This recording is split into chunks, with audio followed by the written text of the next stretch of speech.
how's everybody doing today? How's everybody doing today? I'm doing great. How are you doing?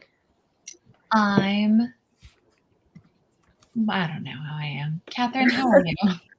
I'm living. It's Friday. I got this beautiful mug.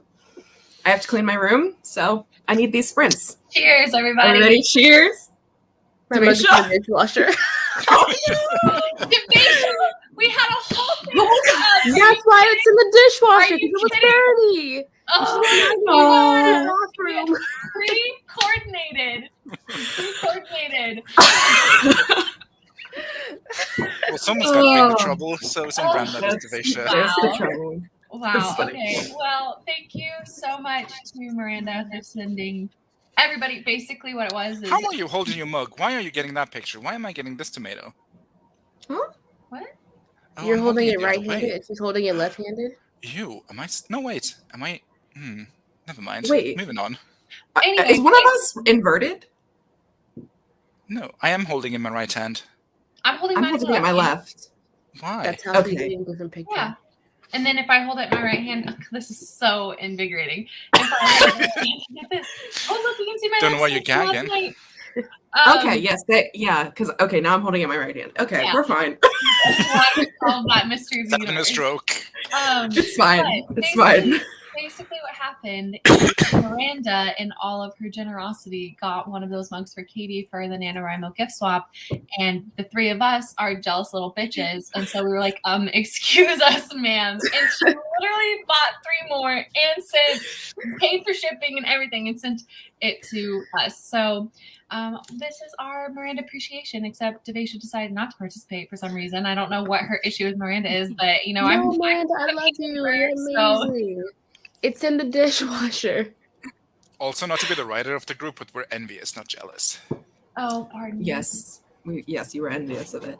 And I literally, if you want to watch that video, I literally almost cried when I opened this mug because it made me so unbelievably happy because this little tomato gives me more serotonin than my antidepressants. That's all I gotta say. Oh, I haven't brought up the timer, and I don't know how to bring up TomTom. So this is I'll get timer. I'll send you a link. Okay, so this is what we're gonna do. Normally I do the check-in with everybody, which I know I still haven't really checked in with Stieg, so I will be checking in with Stieg. And then RIP my ability to keep up with the chat, but we're gonna immediately jump into the first question. So we're not doing an initial quick sprint today. But yeah, hi everybody. I guess I should be official, and I will check in with you, Steve. Just give me a second. Welcome. It's fine. I'm used to being left out. I know you are. Welcome to Spice and Shoptalk.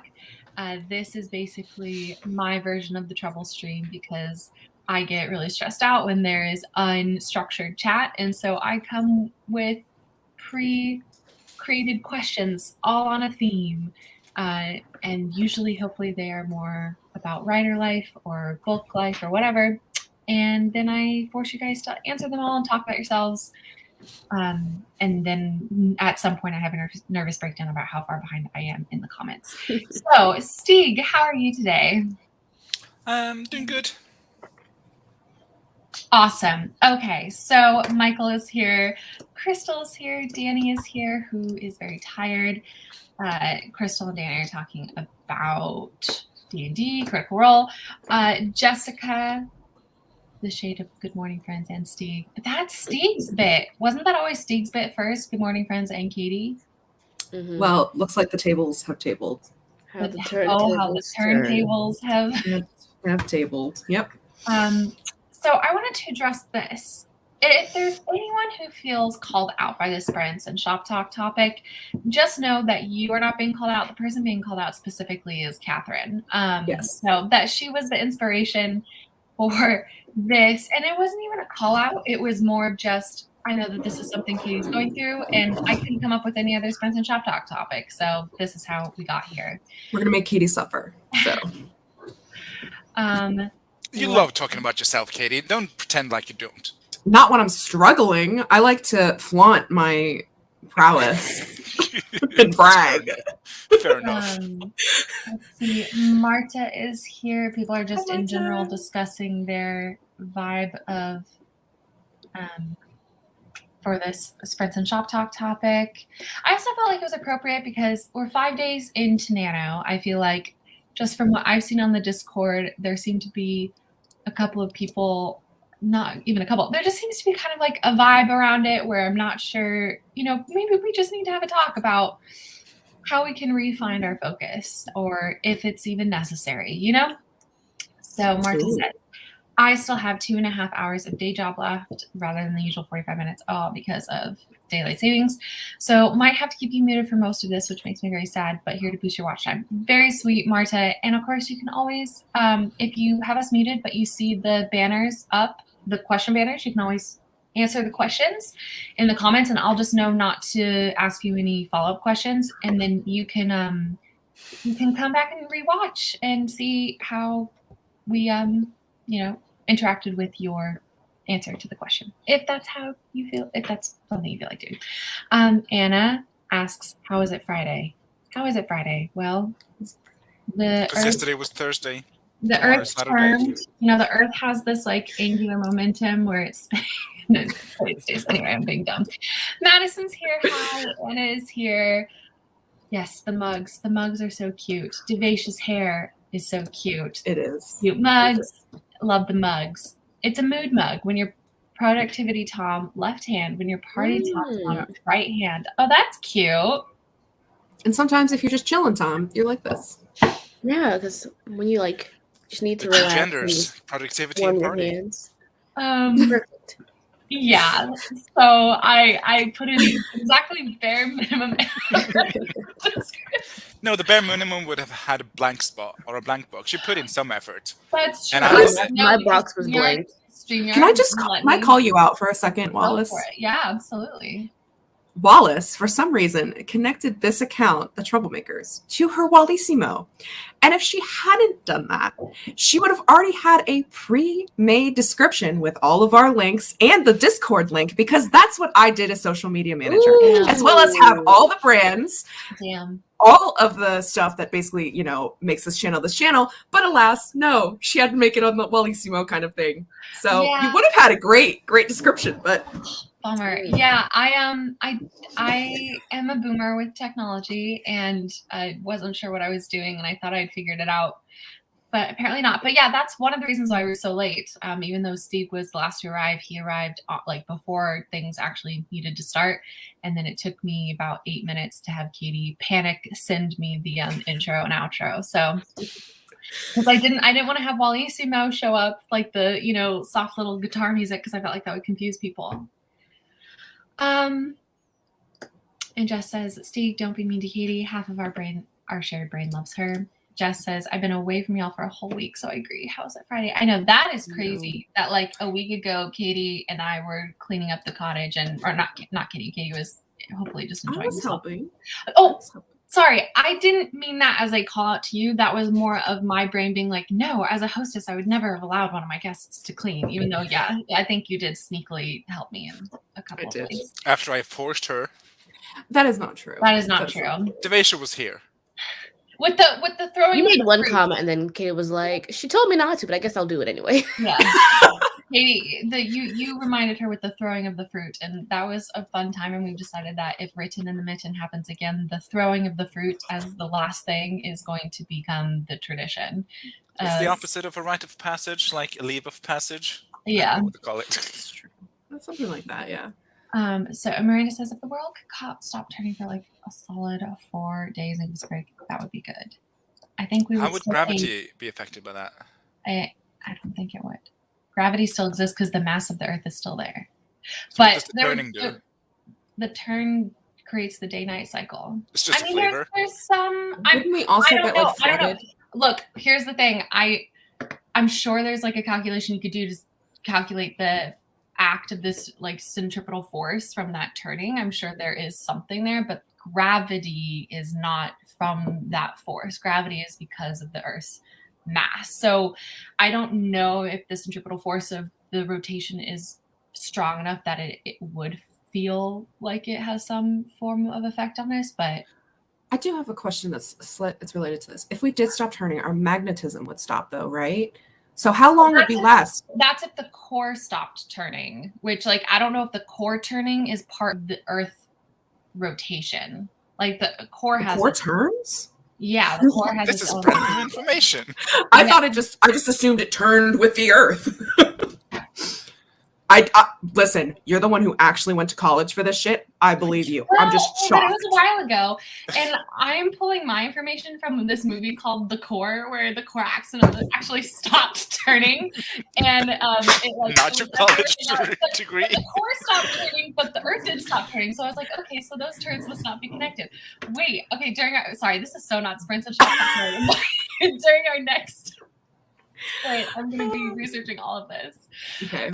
Because I wonder how long our magnetism would last, because then if it didn't, we'd get like sun blasted. Well, I mean, if the Earth stopped turning, it would be disastrous because you'd have momentum, the oceans and you'd have like everybody's momentum still going at like, I think is it 17,000 miles per hour? I'm not sure. I used to know that number off the top of my head, but I don't anymore. We'd all be drowned by oceans too, because the oceans. Yeeted somewhere? Focus. Wow. You know what? It's a great time to get off topic. Fair enough. Okay, I'm not even asking people what you're working on. You can answer in the first question if you'd like. Because the first question, and yes, I'm warning people again that this is going to be a potentially Shoptalk heavy stream.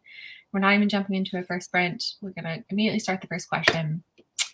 And this is what I'm going to do. I'm going to ask you guys the first question, and we're going to talk about it. Then we're going to sprint. Then we're going to come back, and we're going to see what the chat said about the first question. Are people okay with that? Okay.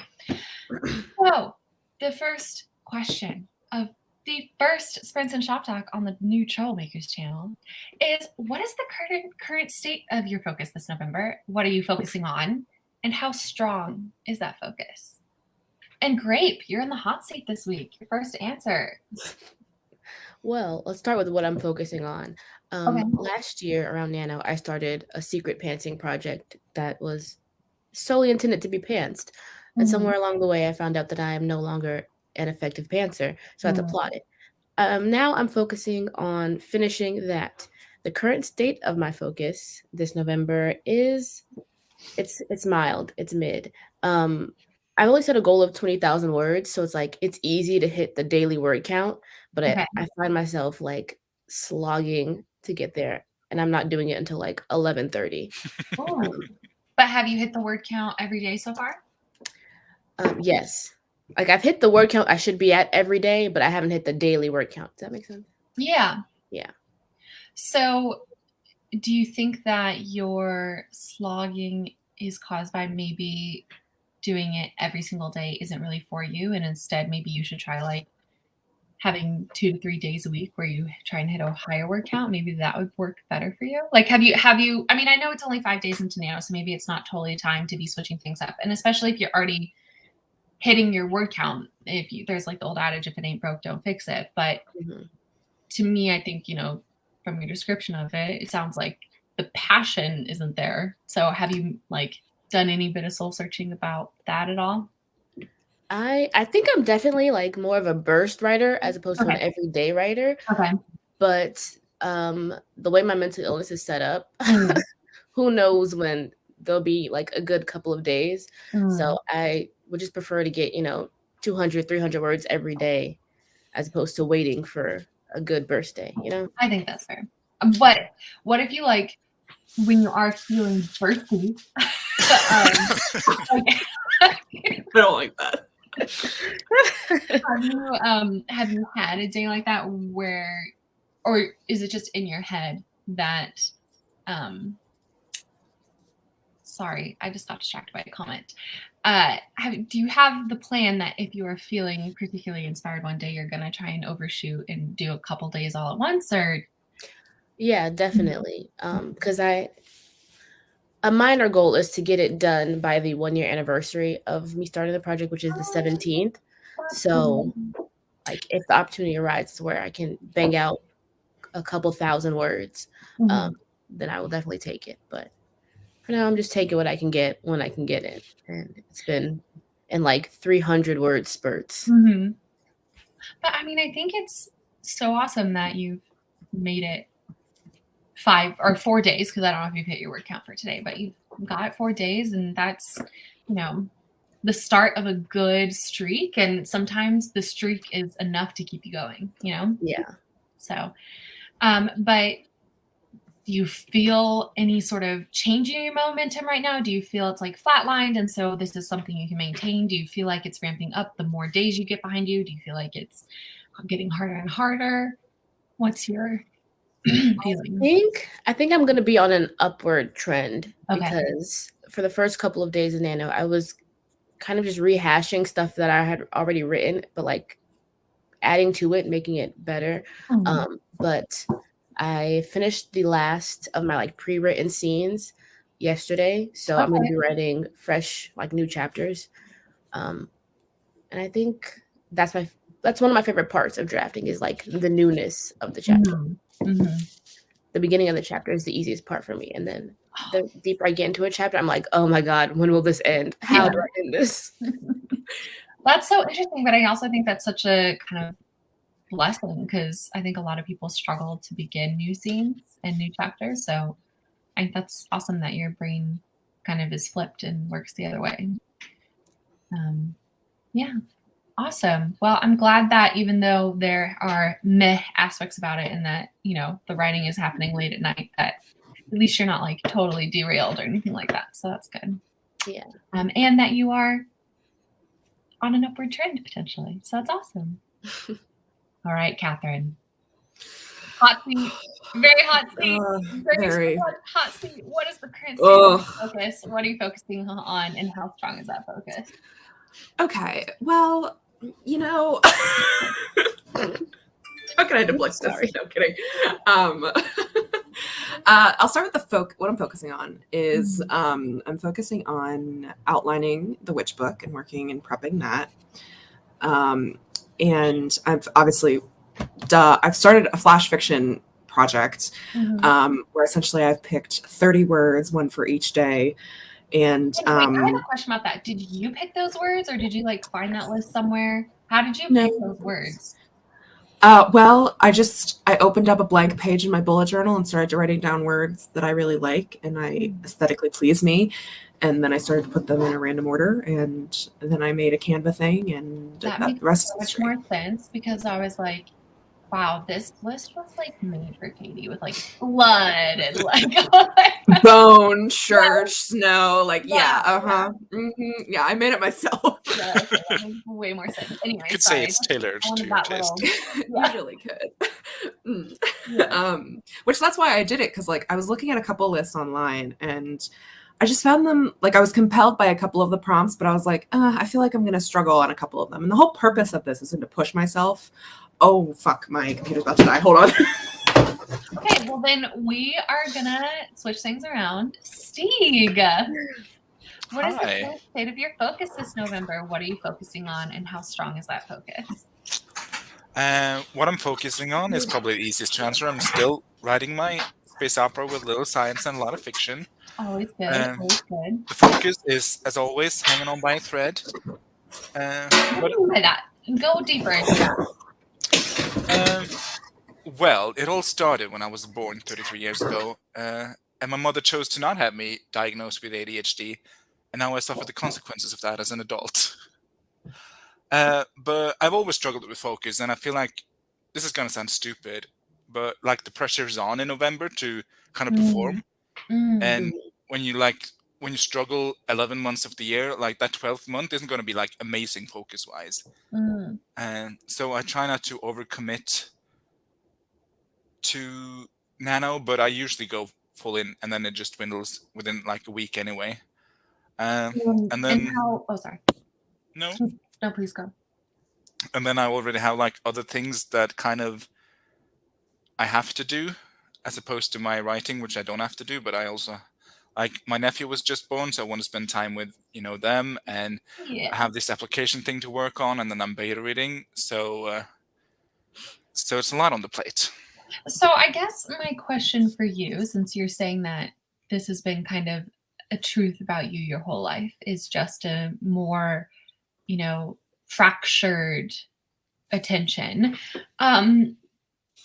what is your definition for you personally, and like what you are capable of achieving, not what you see other people doing, but what you are capable of achieving, of good focus, of focus that means you are in a good zone? I did a project, was it last summer? So this would have been before I met you, but Do I not didn't speak have, of dark times. I know, it was a dark time in my life. Those first 32 years were bleak. But I did like a time project instead of a word count project, and I found that Mhm. really worked. Like, I set myself 20 minutes a day where I had to write, and that kind of worked. So I've been like dabbling in that thought. And what do you mean by that kind of worked? How long were you able to maintain that habit? I And did it for an entire month. When is camp? Is it June? For the entirety July. of last July. for the entirety of last July. Then Mhm. I did write 20 minutes every day, and I got words done. Nice. So I think Hold that's on. more of a approach, because word counts kind of stress me out Mhm. the same way sprints stress me out, because just Mhm. I don't know, I'm very competitive, so when I don't win, I feel shit. So Wait, you actually pay attention to who wins the sprints and like the Discord and stuff? of course I'm a Capricorn. Oh, wait, for real? Yeah, Oh my I take god, I pride always in feel like merit. those numbers aren't real. I'm always like, oh, this isn't. Oh, that's so interesting. That's why I usually never sprint in the Discord, because I'm not Wow. really But I it's don't do a lot of writing, but I can go for a yeah. long time, so it adds up. But the thing about that to me, like, sorry, we're gonna get back a little bit onto a science track for me, is that competition, like, fully is. I don't even count it. Like, even though it's ranked and stuff, I don't count it as a competition because it's literally. It would be the world's most unfair sport. It would be like if you went wrestling and you had the like 250-pound seniors wrestling some of the like third grade kids. Like, and I'm not talking about different I am writing a abilities. third grade kid in this No, scenario. no, but I'm not talking about like just strength. I'm just talking about there's some people who use diction to talk out loud. There are some people who like word count is just so. I know it's arbitrary, but it's how my And, brain works. wait, but you literally can't like just I cannot not use ignore it. cognitive behavioral therapy to like talk yourself out of that. I mean, I probably could, but I haven't yet. So Okay. Wow. Okay. That's so interesting. I literally had no idea that people were taking those seriously. I've always seen it as like a more of a communal effort because doesn't it tells you how many words everybody's written, right? At yeah. the bottom, the total. Okay, that is super interesting. So now we know that you obviously don't feel like you've lost something. So competitive focusing probably isn't for you. Yeah. That's so So that's why I interesting. think the time aspect, to say like I Mhm. have to write for 20 minutes every day, and then if I feel like going longer, like on a good day, I can go longer. A bit like Devasia. Like, I don't want to wait for my birthday to start. I just wanna I just want to get going. And did you have a similar behavior pattern habit is the word I'm looking for this November for your project? Are you for your No, face I on went in now with the word count goal, and I'm already like super stressed about it because I so have so then much else on my plate. why not shift? Why not shift the goal back to something you know works for you? That's the plan. Great. So you're making that shift today, right? I was gonna try a week with like the word count goal to see how I did, but No, so far it hasn't gone. I I'm a don't bit think like it. Devasia. I I'll like how she start made like the executive decision. No. Look, she is the manager after She's- all. So Yeah, she's CEO. CEO while I- you CEO. I think, if something's stressing you out, it's just because I feel like word count goals are not intertwined. Is that the word I'm looking for? Like Possibly. we'll finish the sentence and then we know. it's so intertwined in the writing community to have a word count goal. Ingrained, Mhm. I think, is the word you're looking Ingrained is the one I'm Ingrained. looking for. Yeah. So having Yeah. to kind of not train myself out of it, but kind of for. Yeah. Wait, but convince see, myself to do what works for me. It sounds stupid. I'm not saying it makes sense, but it's this is mental what I'm illness telling in you. it. This is what I'm telling you. You're like the world's biggest hipster. You should just bring that energy and be like, oh, you What's do that work. supposed to mean? You don't even question it. Come on, sir. Come on. What? And anytime I'm like, oh my gosh, I love this thing. You're like, oh, everybody loves that thing. That thing is so stupid. Name one time, Wallis. I want receipts. Oh, I can't even name one time because it's literally every single day. Fine. Weddings? You once told me I that love I weddings. over-romanticized weddings. Like a couple of months ago, you told me I over-romanticized weddings because I thought people were happy on their wedding day. And you were like, Wallace, I think it's a lot of you to assume people are happy on their wedding day. And you weren't joking.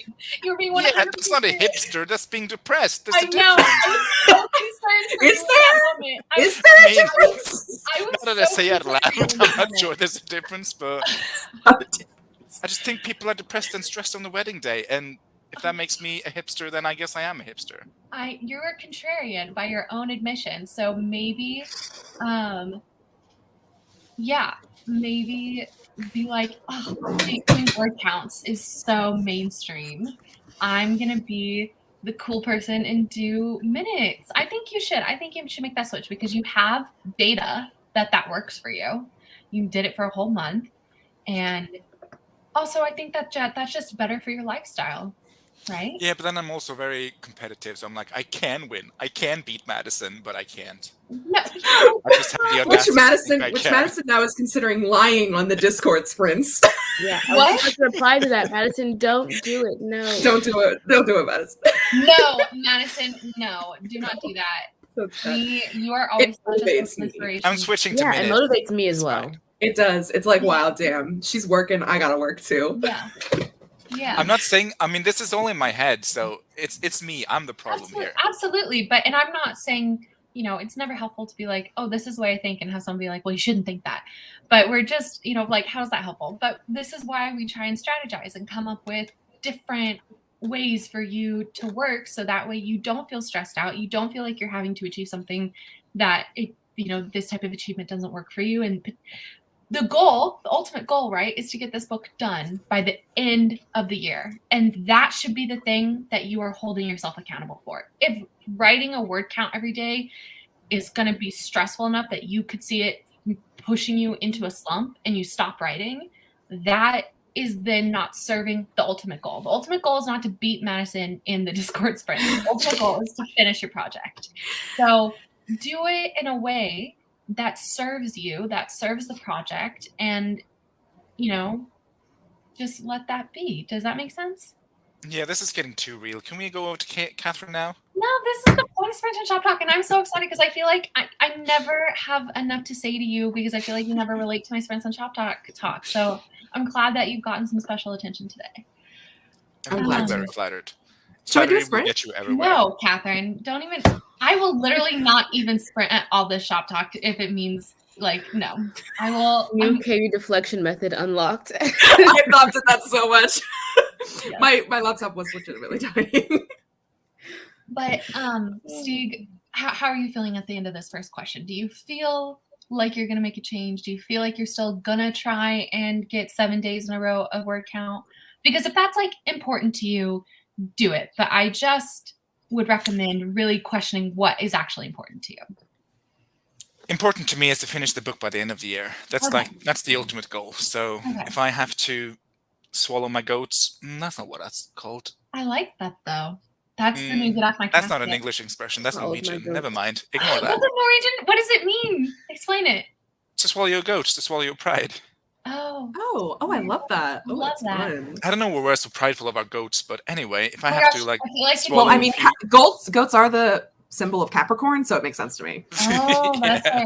But that's such a funny thing, and I also think swallow my lions should also be that same. Do you say swallow your camels? Because we No. also say that. No, but because of pride, I a was lion is a swallowing my pride. lions. It's They're a a good little dirty. lion. We're a swallowing nation. That's why we're only 5 million people.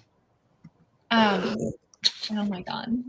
That was funny. Come on. Okay. Not even a smirk. Anyway, but yeah, swallow my lions could also be like swallowing my pride because it's a pride of lions. I kind of like that. Oh, that makes sense. Caitlin just joined us, by the way. Jessica has felt quite attacked. We are the same brain, Jessica, or two halves of the same brain. Okay, but if we beat Madison in the Discord sprints, doesn't mean we're getting to our goal quicker. But see, this is the thing, though, is that you're focusing only on little instances of yes. If Stieg thought that trying to beat Madison in the Discord every day was going to get him to finish the book sooner, then go ahead and go for that strategy. But knowing Stieg, knowing us in general, when we do things that continuously stress us out, our body is like, oh, our lizard brain is like, oh, hey, we don't like this thing, so we're going to avoid this thing, which means maybe for 5 days straight he's beating Madison or trying to beat Madison in the Discord. Sorry, Madison, that you are the person who's getting talked about. Sorry that you're the goat, Madison. But, yeah, you're the goat, Madison. Don't swallow her. Literally the goat, like the great all time. But then Or a scapegoat. If he's that works on so many levels. Swallow the goats. But if he then quits after 5 days and takes a month-long break because he got stressed out from trying to beat Madison in the Discord, then it's not serving the ultimate goal. So that's my final word on it. Sieg, keep us updated about how switching to 20 minutes a day goes for you. What's up? Hold on a second. It's Michael's birthday. Happy birthday! Oh, I didn't know that. Happy birthday, Michael. You can't deflect for so long, Katie. Yeah, we're eventually going to get to you, Catherine. Don't you worry. I know, but I'm gonna bring this comment up every single time. I got a lot of them, so get ready. Oh, keep that comment up. I want to print screen it. Okay. There you go. You're good? Yeah. Okay. What is your current state of your focus this November? What are you focusing on, and how strong is that focus? Is everything plugged in?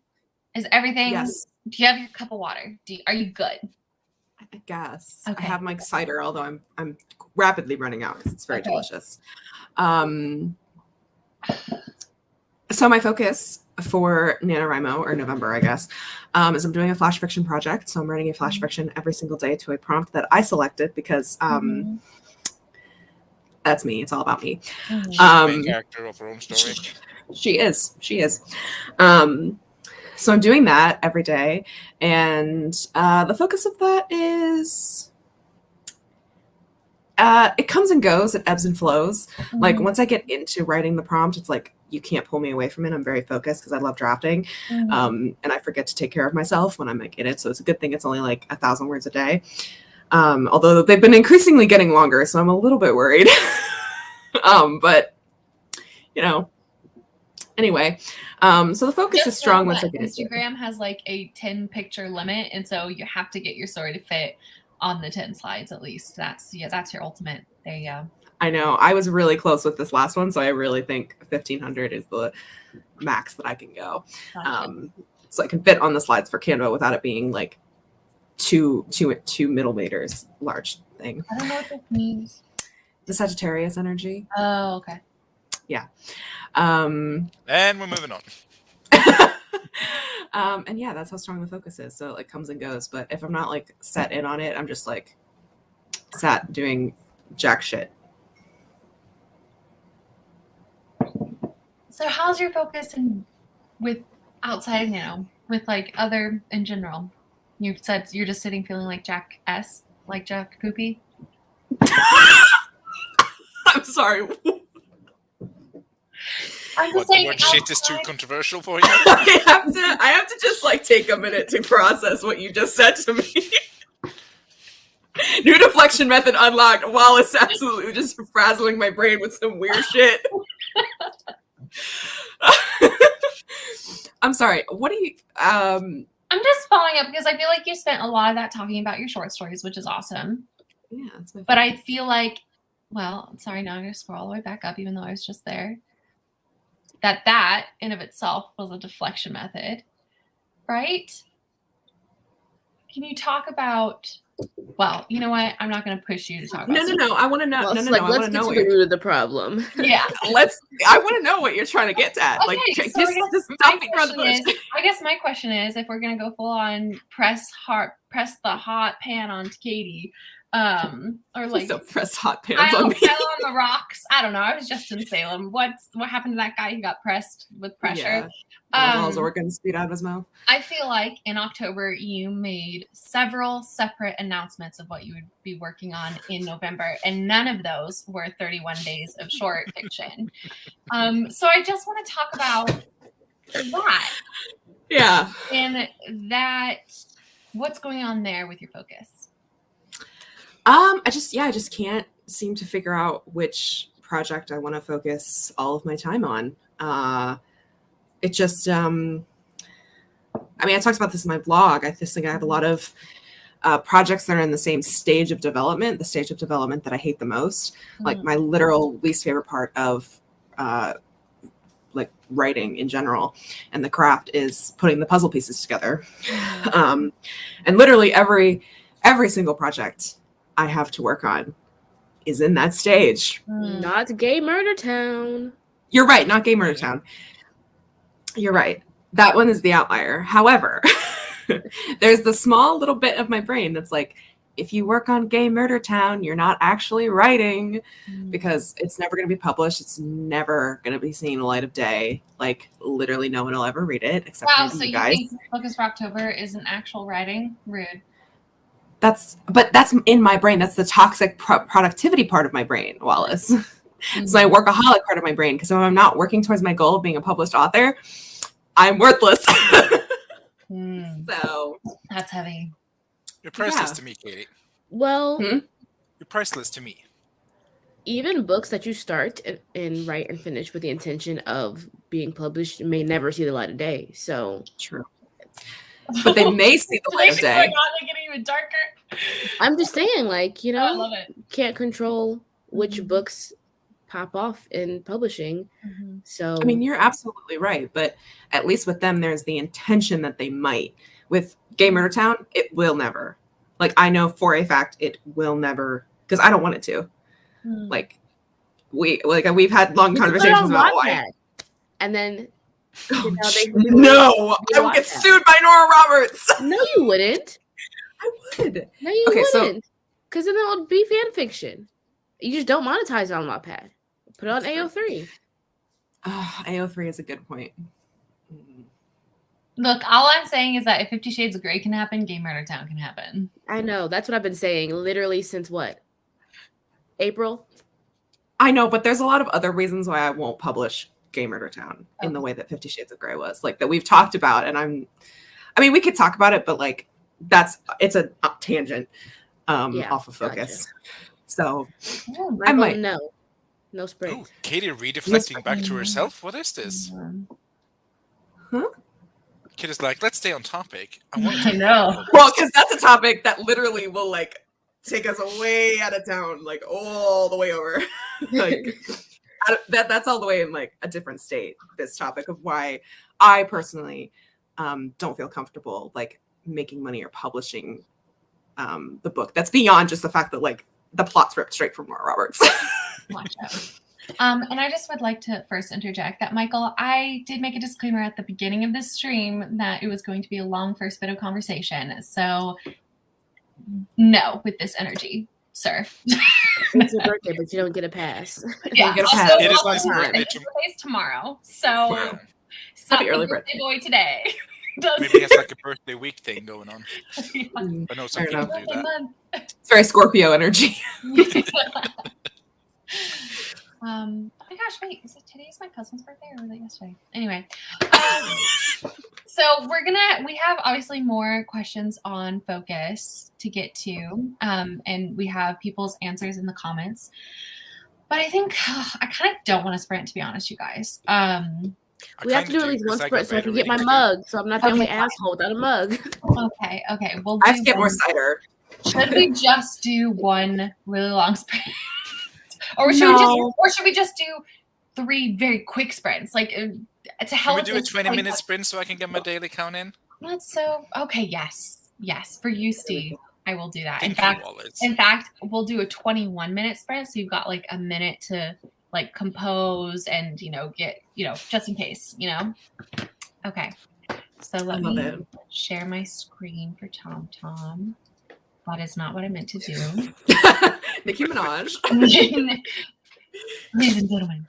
The patron saint of the Troublemakers. Honestly. Yeah. No, hoop dress. I thought it was TomTom. No. I thought it was Nicki Minaj. Hoop dress is patron. I thought it was John Keats. Everybody else is just a mascot. No. John Keats is my patron saint, sir. I'm not sharing. That's her husband. That How is- dare you?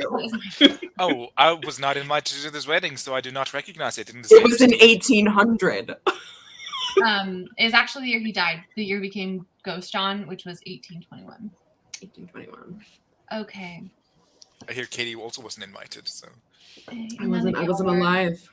I'm a Gen Zer, Well, are sorry. we all ready? Let me get this banner down. You can see we my can face. Look at the Tom timer. I can see my face when I'm with you.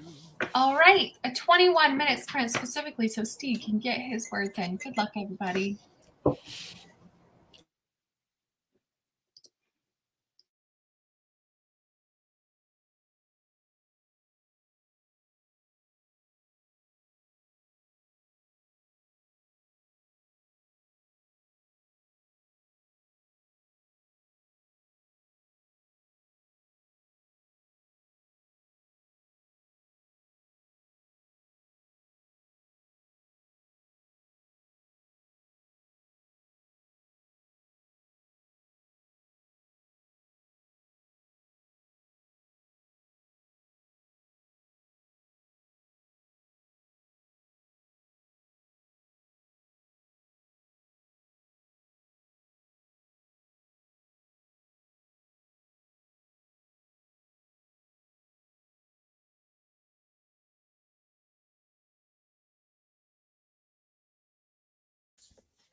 Katie, is this thing gonna make noise if I don't close out of it? No. Okay, cool. How'd everybody do? I got my mug. Yay! All right, show them off, everybody. God, it's so cute. Yeah. Oh, it's perfect. Thank you I want to for drink that. tomato soup out of this. No, No, she said Not for specifically tomato not to do that. consumption. She said not a specifically not vessel to for do that. tomato soup consumption. It's against the Why would rules. you? Why would you desecrate Tom like that? I just. Try to traumatize my Don't son. ask questions you don't want to know the answer to. It's literally the only rule. Really the only rule. All right. Well, I didn't sign a contract, Miranda. Thank you for the merch. She's gonna come to Norway and revoke it. Oh my god, I wish you would. Oh, we could have been best friends, Miranda. We'd be playing. I also filmed multiple clips for my blog, Danny, and Danny also started playing Animal Crossing. Devesha, Devesha's eating steak. How'd you do? I did good. I wrote for 20 minutes. Nice. I discovered parts of one of my main characters that I didn't know she had, Ooh. which also Ooh. had repercussions. Or ripples, not repercussions. Repercussions. Repercussions is like a negative word, right? Yeah, but you're saying it Yeah. funny. You're Well, saying English it. is my first language, Wallis, Well, so you I'm have to just excuse saying. my accent. But no, I get to tease you because your English is so good. I get that I tease you like I would tease any native English speaker. I saw you. You say it. Repercussions. You're saying it repercussions, Repercussions. not repercussions. Repercussions. There you go. You got it. Well, what I discovered now has ripples backwards in the novel, and it makes Ooh. me not makes me able to. I can beef out previous chapters that I wasn't happy with this newfound information. Nice. Aw. Awesome. What a great sprint. Yeah, that was Aisha. awesome. 20 minutes. We're off to a good start. Yay, that's That's awesome. Um, Aisha, how'd you do? Well, I got 2 different kinds of drinks. I need to go back for water. I got a snack, and I reread the last thing I wrote, and then I wrote a little bit more. Okay. So. On to And- dessert. Good. What snack did you get? I got carrots and peanut butter, and What? a little thing of Gloss over almonds. that like that? Yeah, we will. Okay. Okay. Carrots and peanut butter is good. I've Especially never if it's tried it. crunchy I've peanut never butter. tried it, which is why I'm not saying anything. It just was very surprising, but I'm sure it's good. If apples and peanut butter are good, I bet carrots and peanut butter are good too. If Because people can eat watermelon and mustard, you can eat carrots and peanut butter. Yeah. True. I've tried that. Although not those a people fan. are barbarians. Hi, how are you today? Katie, how did you do during that sprint? I got another apple cider. I brought Bear upstairs. He's now sleeping Wait, in the I bed. can't drink tomato. Oh wait, this is an app. This is tomato, not an apple. Never mind. It's not an apple. Put some respect on our Lord's name. Gosh. And then I started making the mood board for today's prompt and was thinking about it. So Nice. All right. So as I said, Not so, Wallace. How did you do? And also, would you like to answer the first question and post those 3? no. For the sake of time, I'm not going to be answering the questions today. But Reflecting unlocked. that's why I'm the person who does sprints and Shoptalk, because then I get to be in charge of what questions I want to ask and what questions I want to answer. So Fair enough. I'm working on the chocolate short story. I filmed a couple clips about my opinions on the cover and the prompt. So that's what I did. Oh, and I started my notes, my brain dump section and stuff like that. So as I said before, kind of at the start of the stream or whatever, before this first sprint, I had my 4 co-hosts answer the question. And now that the sprint is over, I'm going to see Good one, what did Miranda. I do? What did I say? What did I do? Wait, what? We're gonna go over the comments. I know. I'm sorry. Yes, very nice. Okay, so I'm gonna go over the comments now of what people said, and I'm so sorry to do this. I'm only going to be going over the comments where I can see that they're answering the question. Because I know that there was a lot of other discussion about, when we were talking about space and stuff. But so if I skip your comment, don't call me out. I'm sorry. Okay, let's see. Danny. Well, first of all, Anna says focus. Surely you do not know who this one. Why is that, Anna? What's going on? Are you doing okay? What's going on? Danny says, for Nano, I'm focusing on Project Labyrinth, and I'm doing all right with it, getting just over the minimum word count each day, but not really thriving. Was there anything about my discussion with Devasha or Stieg that made you think maybe you could switch up your strategy a little bit to reanalyze? I know we're not even a week into Nano, so maybe it's not necessary, but maybe it's just a good time to just take stock and see how things are going. Also, I don't think I said hi to Allie when she arrived, or when they arrived. Jess says, I'm focusing on French Grim Reaper, and thanks to the lovely ladies on screen, my focus is strong. I have a new fire lit, and I'm ready to kill it. Yes. Yes. That's awesome. I love to hear that. That's so exciting. Also, would you qualify a French Grim Reaper as La Petite Mort? She's Ha. Oh, wait. I didn't get the joke. I'm sorry. It's okay. It's French. Okay. I don't know. I don't think she would, considering it's for teenagers. It's fair enough. What? The French Grim Reaper story is for teenagers, I presume. And La Petite Mort is French for orgasm. Yeah, the little death. That's fair. Yeah, okay. Was like, that's fair. No, because I've heard that expression before, just in English. So Danny says, I'm also focusing on finishing outstanding projects, i.e. beta reading, which I'm also trying to do, and prepping for the Vox Machinathon. Yes, if people here are also part of our Discord, Danny is hosting an awesome Vox Machinathon, which is Critical Role related, but even if you don't watch Critical Role, you should still participate in this readathon because we've split up into teams and it's going to be super fun.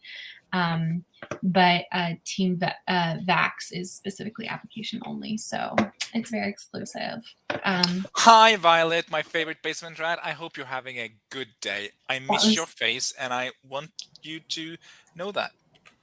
I love how you just interrupted me. That was amazing. Thank you for that. She was feeling hurt in the chat.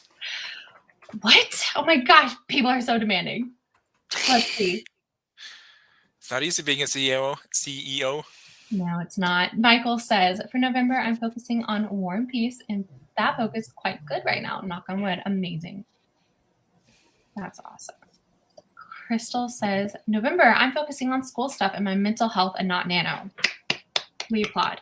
I've realized pushing myself last month to be ready for Nano really hurt. Hopefully I'll be me again in December. And even if you're not, January is always a great time for feeling revitalized. Sometimes it's good to just take the holidays off in terms of, you don't want to like fully check out, obviously, but to cool down a little bit during the holidays.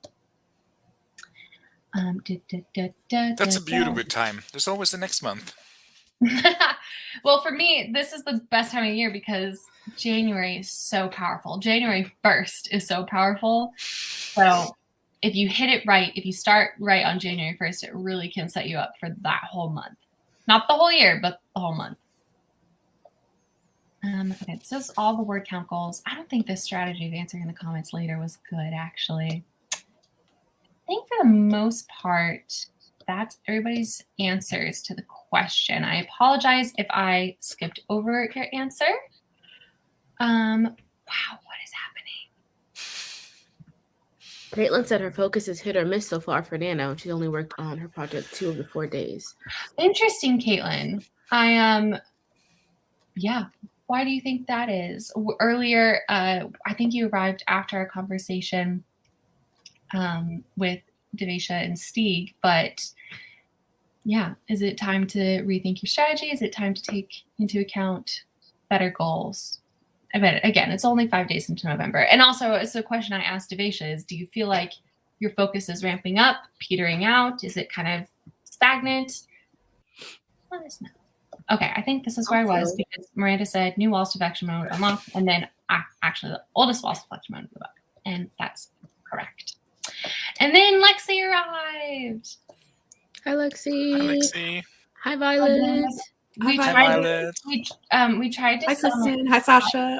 Hi, everybody. Wow. Hello. Hi, Kristen. Hi, Kristen. Welcome. What's the question? Oh, right. Lexi, we tried to summon you yesterday during the chaos stream. It was super fun. Hi, Violet. The fruit Sorry. debacle where everyone shat on Sorry. bananas. Banana the fruit, not banana the product. Yeah, I'm not actually gatekeeping. I'm coming up with an excuse why nobody's joining us. Oh, here we go. Marta has an answer. My focus this month is to completely rebel against Nano and shift my focus towards a variety of arts and crafts projects in preparation for Christmas. And is this because you're creating Christmas gifts? And what sort of... I love it. I love the focus to intentionally rebel. I love that. She's also still trying to finish Project Site, but that's secondary in terms of how it's going. I'll tell you after I start tomorrow. That's good. What Caitlin does says- it mean? What does it mean? Caitlin says, I think I have less focus because I'm a rebel. I don't have the first draft energy under my butt. I think I'm also a little exhausted mentally from the revision I finished a week ago. You have been pushing.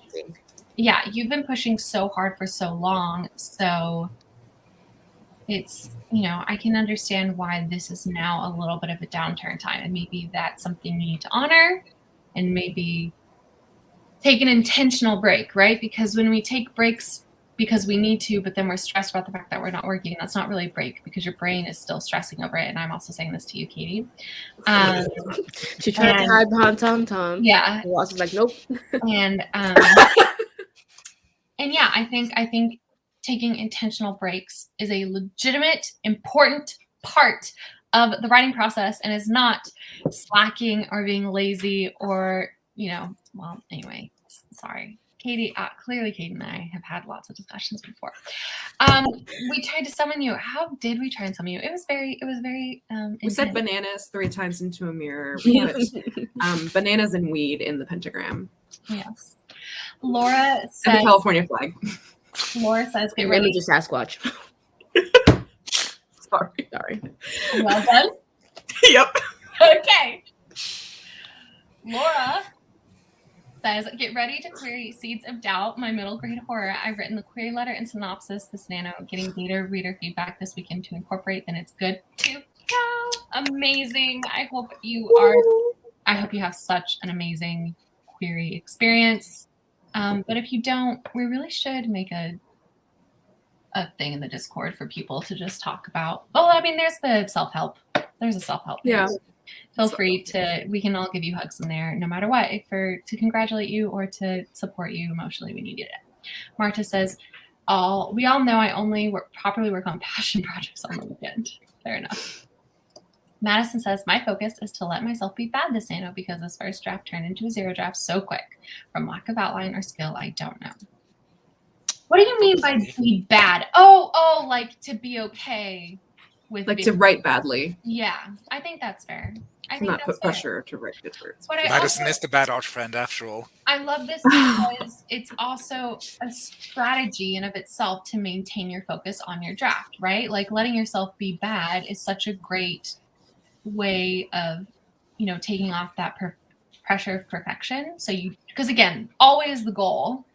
If the goal is to finish the project, the true goal is to not stop working on it. And you want to find a strategy that works so that you continue to work on it rather than burn yourself out and then, quit at some point. And Marta is making Christmas presents. I can't wait to receive my own customized dinosaur. Thank you so much, Marta. Don't. I'm just saying this may or may not have been something I've already done this year. And Jessica says, there's queer and other related things in the Worldwide Write-A-thon community Discord too, if you need a place to... Oh, and Laura's gotten feedback there already. So to everybody else, if you need a place to, just vent or whatever, head on over to the Worldwide Write-A-thon Discord. Okay, are people ready to get into question 2? So ready. Oh, yeah. I've been more ready in my whole life. Born ready. Okay. Wait. Oh, Em has an answer. Okay, thank you. Kim says, my focus is one of content for Nano, not hyper-focused or unfocused. Oh, content, I think, maybe? Not hyper-focused or unfocused, hitting my daily word count goals and only going above and beyond when the energy and extra creativity is there. I love that. That sounds so healthy. That does sound so healthy. Healthy mindsets? Good for you, Em. All right. We don't know her. We don't. We should try, though. We should try. Oh, she's not. Invite her over for coffee or something. I don't know. Let's just see how it goes. Test out the waters. So I think I'm Swipe gonna right. switch up. I think I'm gonna switch up the strategy. I think I'm gonna do what I did during the Worldwide Write-a-thon, where this next question, I'm gonna ask the question, and we're gonna talk to one co-host, and then we're gonna see what a couple of comments say, and then we're gonna talk to another co-host, see what a couple of comments say. That way, I don't get too far behind in the comments, and also I don't have that awkward where I'm like scrolling. You know? Okay. So, and also we've already touched on this a little bit, I think. So. This might not be as in-depth a question as the first one was. So, what causes you to lose your focus? If you are currently out of focus, can you pinpoint the reason why? Devesha, we're starting with you. I know you kind of said you're not super out of focus. You're kind of maintaining, potentially on the upswing. So you can just kind of reflect on a time in your past when you've lost focus, been in kind of a writing slump or in general slump of something that you were trying to focus on. Well, I lose focus like so often. What doesn't cause me to lose focus is the real question. Because every tiny thing causes me to lose focus. I'm not currently out of focus, but I think a reason, like, I'll just stick with that word. A reason I can get out of focus is if, like, my space around me is, like, disordered, like, my room is cluttered, or, like, things piling up, like, my bed's not made. Then I'm just like, there are too many things going on at one time. Like, I get overstimulated like really often, and that'll cause me to lose focus. Or some days I'll just have like such bad brain fog that it doesn't matter like what's going on around me, that I'm just like not in focus at all. And do you have an idea of where that brain fog comes from? Is it from lack of sleep? Is it I have a family member who literally has like dietary sensitivities where if they eat something, it literally creates a brain fog for them that they can't focus all day. Do you know something like that? It's the undiagnosed ADHD. For me. Yeah. So let's see. But I'm gonna push back a little bit because I totally think not on the ADHD thing. I think I'm not pushing back on that at all. We all know because we know it's true. We know it's true. Maybe I'm just Gemini. Because you, I feel like, are always working on the messy space aspect. Like, I think you're very cognizant of that fact, and you're always cleaning your bed, doing laundry. Sometimes I even think, and I'm fine with this because I think being in a healthy, clean space is fine. I think you use cleaning as a way to procrastinate, sometimes actually writing. But again, I don't think that's a negative because I think cleaning is a very healthy thing to be doing to keep your brain happy. But you are often cleaning and organizing. And over the summer, I felt like you were even when you had a nice organized space, you were still in a pretty bad slump. And do you remember kind of what that slump was about? Which part of the summer? Early summer or late summer? Were there two separate slumps in your brain, or are you not remembering the slump that you're in this summer? Am I misremembering? Well, because I feel like early summer, it was because I was at the end of the draft and I was like purposely procrastinating because I didn't want to finish because I didn't know what to do next, you know? That's interesting. Yeah. Yeah. But then I feel like late summer, I wasn't procrastinating because I was intentionally taking the break from the project and I was allowing myself to like work on other things. And do you feel like when you were in that mode of working on other things that you like, was it just kind of exploratory and we were switching back and forth on a lot of projects? Were you able to regain focus fairly quickly? How was that kind of moment in between projects for you? Because I know that can be really scary for a lot of people. I feel like I was more focused in that period because it was an exploratory period, you know what I mean? Okay. And I wasn't putting pressure on outlining the project, but it was still fun to do. So like I wanted to do it because it was fun, not because I was putting pressure on myself to do it. I like that. And overall, do you think that intentional break and exploratory period was revitalizing for you? I don't know. That's a good question. I think it was. I'm going to say yes. I think it was. And at what point do you kind of say that that ended and that you kind of regained intentionally, started refocusing?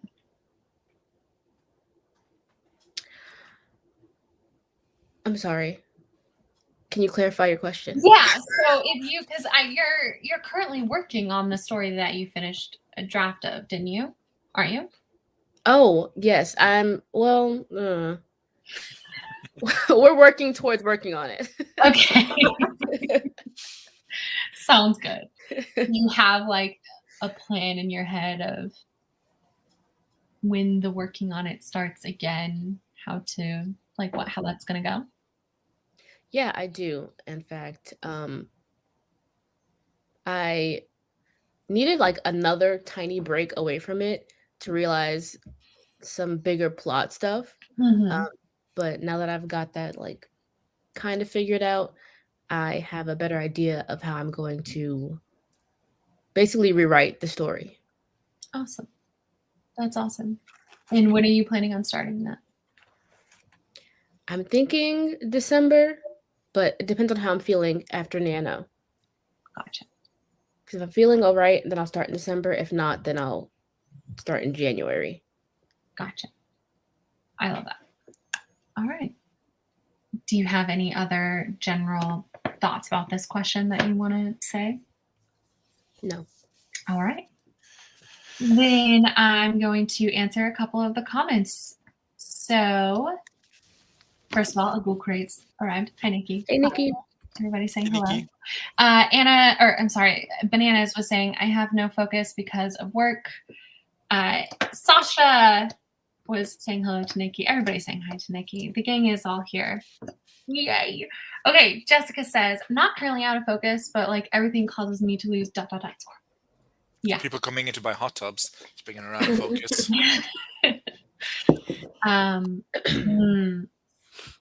I love feral cats.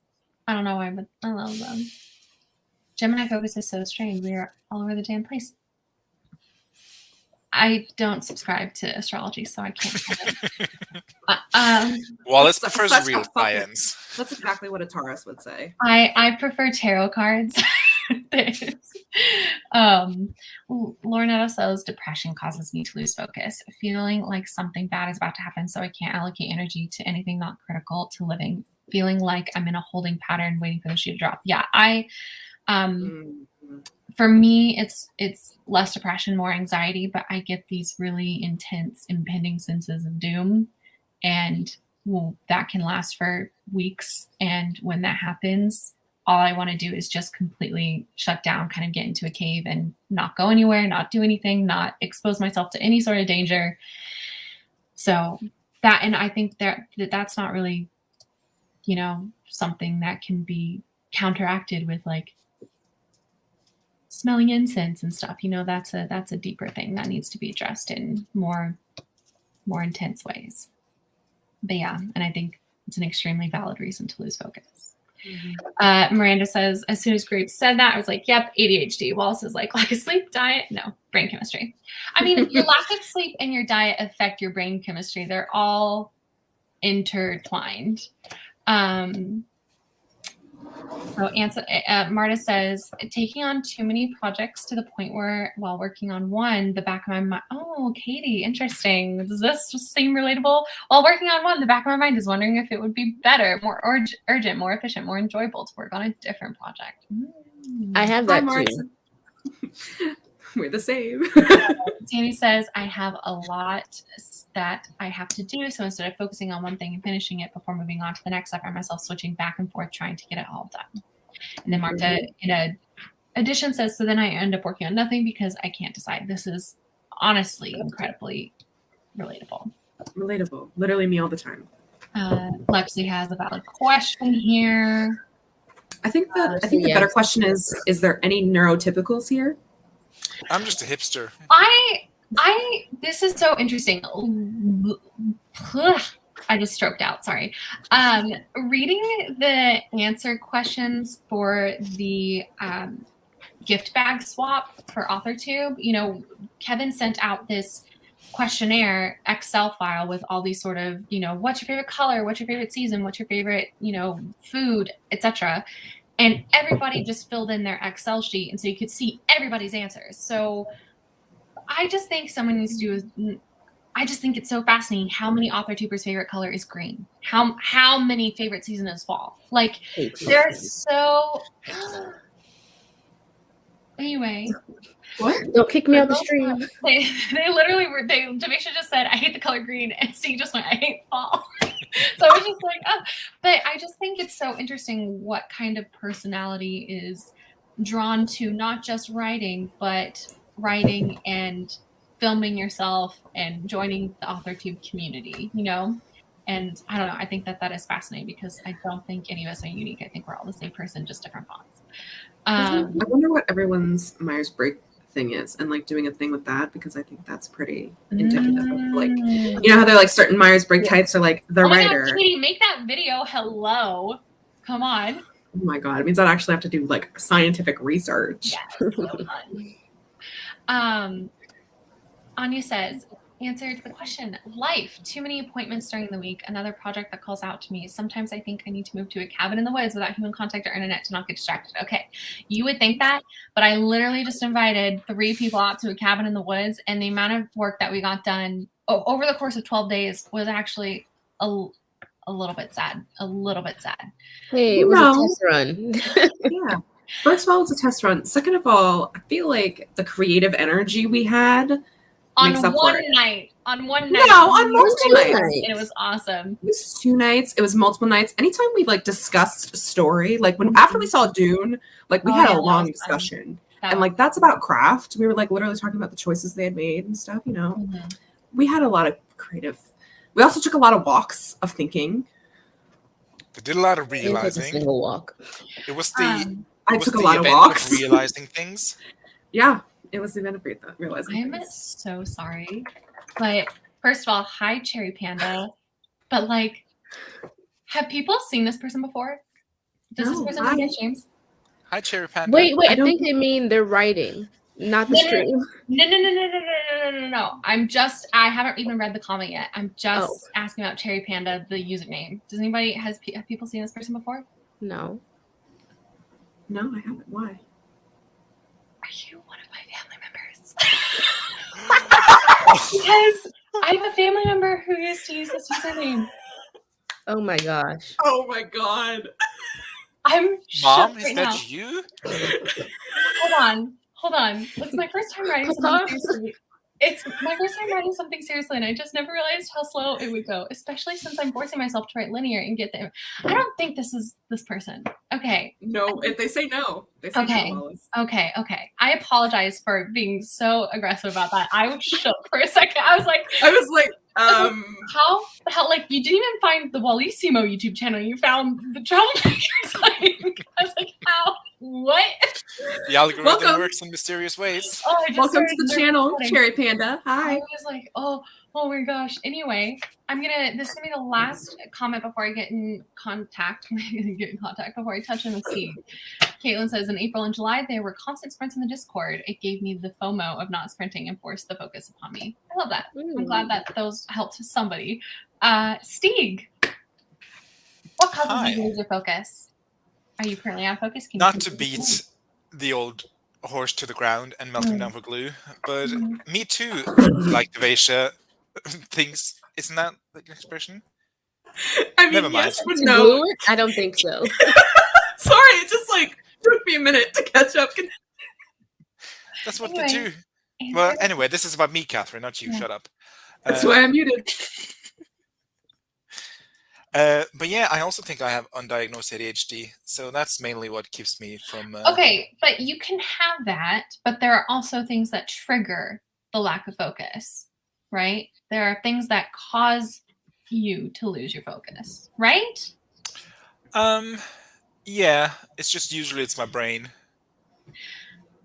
I'm not because I sit in an office space, so it's all never messy except few dishes on my desk, and that like doesn't bother me. And all the boxes. But yeah, no, well, they're in the cupboard now. But out of sight, out of mind. Out of sight, out of mind. But yeah, what causes me to lose focus is basically, well, I guess my need to be like, this is gonna sound so stupid, but my need to write the perfect first draft. And I was like, this is shit. Why am I bothering with this? I might as well just give up now instead of like working on this to improve it. It's not perfect. So my need to write a perfect first draft, which is impossible. I know this. My brain knows this, but yet I'm like, this is shit. Why bother? Why do you think you have that need? I don't know, Wallis. I don't know.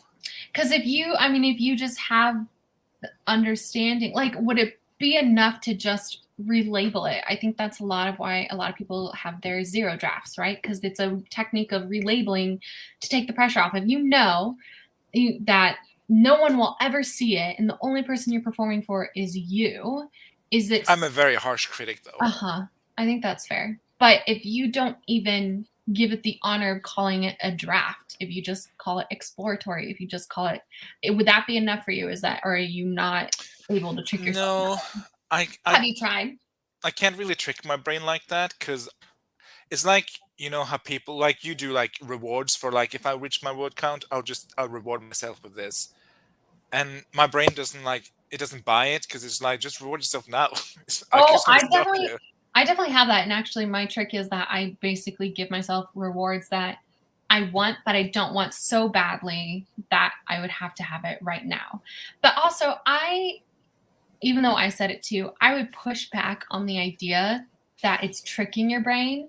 I think it is untricking yourself, because I think the trick is you saying this has to be a perfect first draft. And by relabeling to what it actually is, which is just like, imagine you're a sculptor, right? And if a sculptor wouldn't sculpt unless every hit was going to stay exactly the same, right? First, they make the general shape, right? They're exploring the wood or the marble block or whatever, and you're making that general shape. And then future drafts or whatever are the things that go back in the refined, right? That's why sculptors, didn't Kate Kavanaugh make a whole video about this, about different tools that sculptors have? And they first have the big, wait, was this Kate? I always think everything's just Kate. Sorry. But, number one Kate stan. Didn't Kate cure cancer? Was that another video of hers? Yeah. It's like, yeah, Christopher Columbus didn't discover America. That was Kate.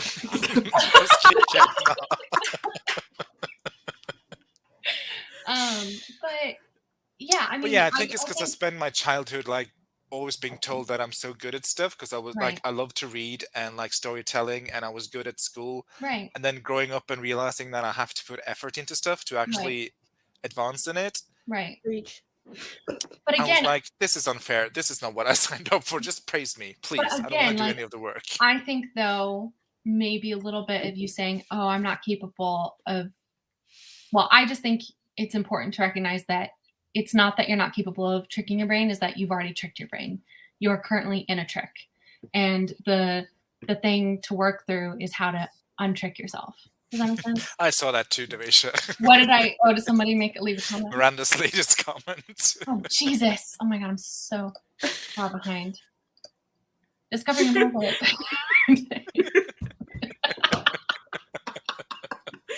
Oh my God. That's amazing. Also, Jessica's calling you out, Grape. Oh, that's fair. That's fair. Anyway, have you sent that off, by the way, yet? No, I'm still workshopping it. Okay. I think it's a practical. It's not that I'm a fan. We're friends, first of all. But I think it's practical. I would also like to just acknowledge this. And yes, absolutely. Absolutely. I said what I said as the way I rewrite history to always just make it about Kate Kavanaugh. Let's see. Where was I? Got dropped off. But Stieg, sorry, I think you got interrupted because of Miranda's funny comment. Were you? If I was, I do not remember what I was talking about. You're talking about like the trick to kid burnout. And well, but I had just said that you are currently in a trick, and the real thing to do is untrick your brain, because I think right now you may be pushing back against the idea of trying to trick your brain with rewards or whatever because you value your own intelligence and think, oh, well, I'm too smart to fall for stuff like that. But what you need to recognize is you've already fallen for the biggest buffoonery of all. Like, biggest I'm ruse. serious. You've been bamboozled. You have. You've been hoodwinked. The buffoonery of it all. I like the way you're thinking, Wallace. I will take this into consideration when I abuse my brain the next time. Okay. All right.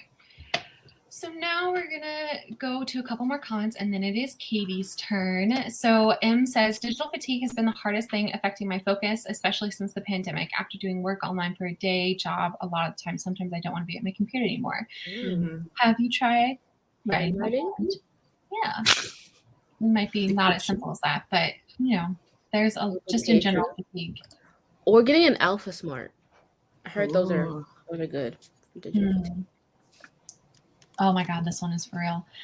I lose focus because I spiral. I put so much on my plate at any given time. I get project neglect guilt and question my priorities. Gets to the point where I just watch stuff because I can't brain.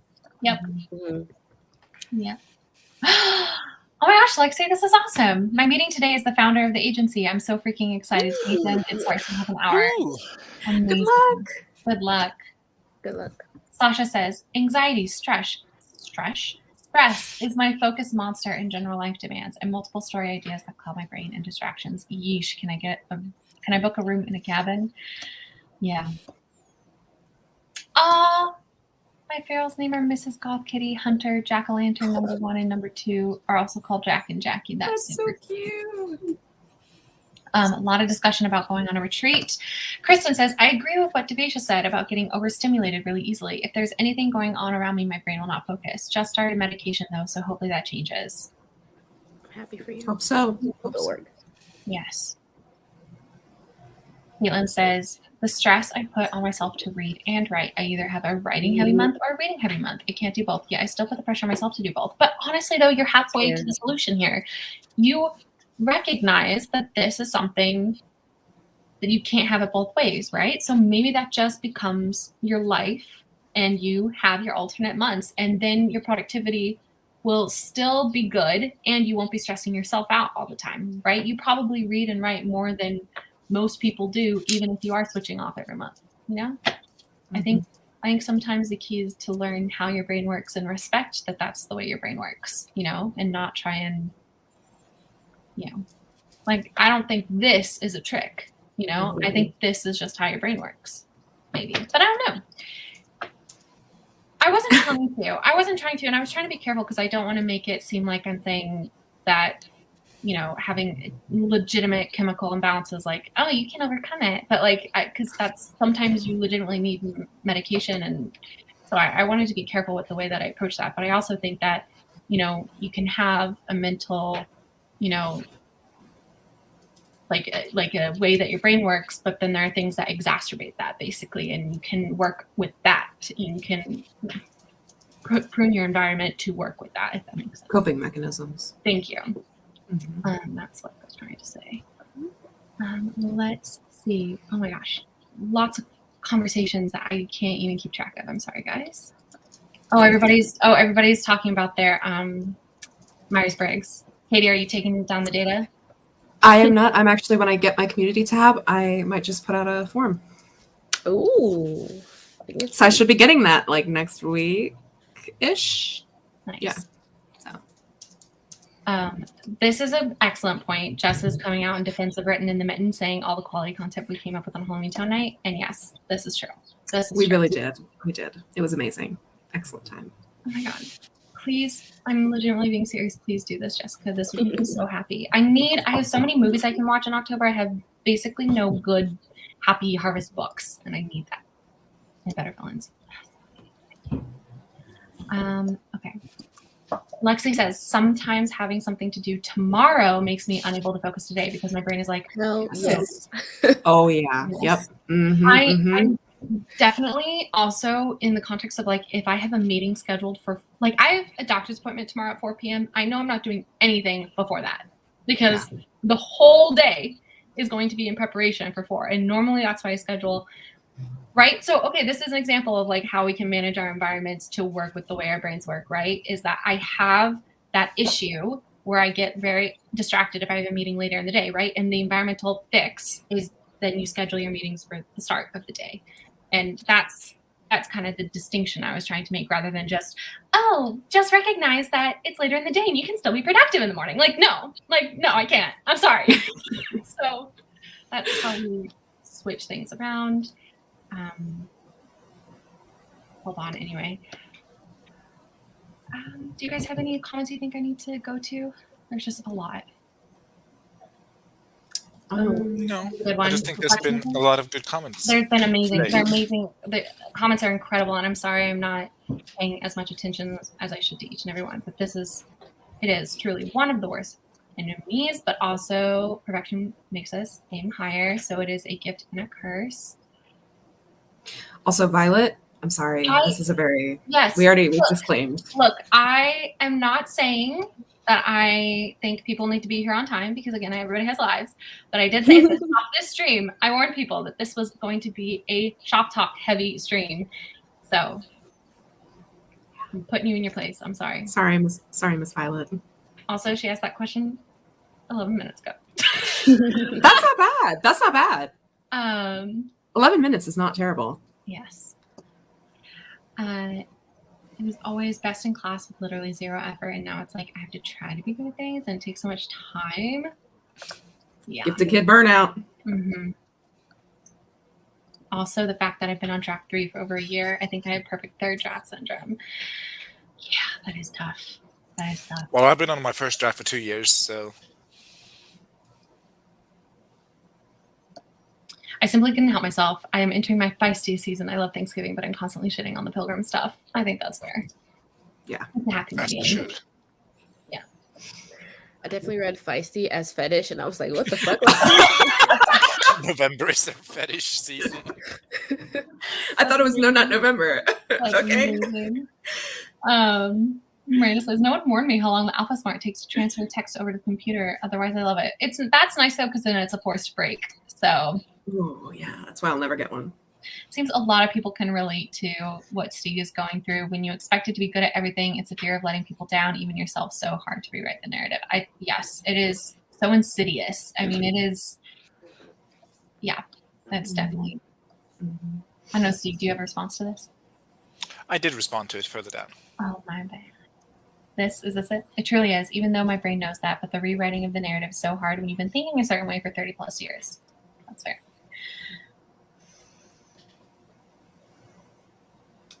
Well, I mean, okay. You also have a full-time job. Yeah. That you work 70 million hours a week on.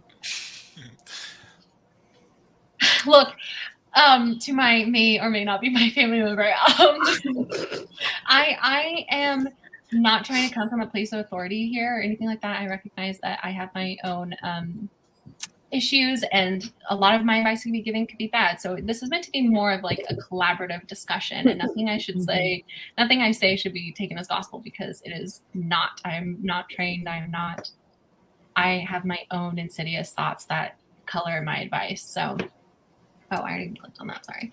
That's why bullying me rarely works, because no one is as mean to me as I am to myself. Well, that makes some sense. I know you weren't here, which is why I was like, I'm not trying to guilt you, but I'm just saying. We did. That was me with Vaisha Okay, last night when we were streaming. I was like, wait, when is the stream tomorrow? Have you moved? Lexi says, I've been on my first draft for 4 years, though it has gone through a lot of changes over those 4 years. But again, you're the sculptor, and you're, as Kate Kavanaugh says, I think, you're making your way downtown. Kate No, Kavanaugh I know. confirmed. I know you're not. But here's the thing: is that we create lore for a lot of the people who just kind of show up to these. Like, I don't know if you know this, but Madison Barnes is Ben Barnes's cousin, beloved cousin, and now you are a family member of mine. So you just got to accept it. We're family now. Just how it works. Welcome to the Keats family. Population 3. Okay, Catherine. Fantastic. 15 Hello. minutes after I've asked the question, Would you like to answer it? No. Okay. Okay, time to start the next sprint. Bye, guys. Next sprint. Honestly, sorry.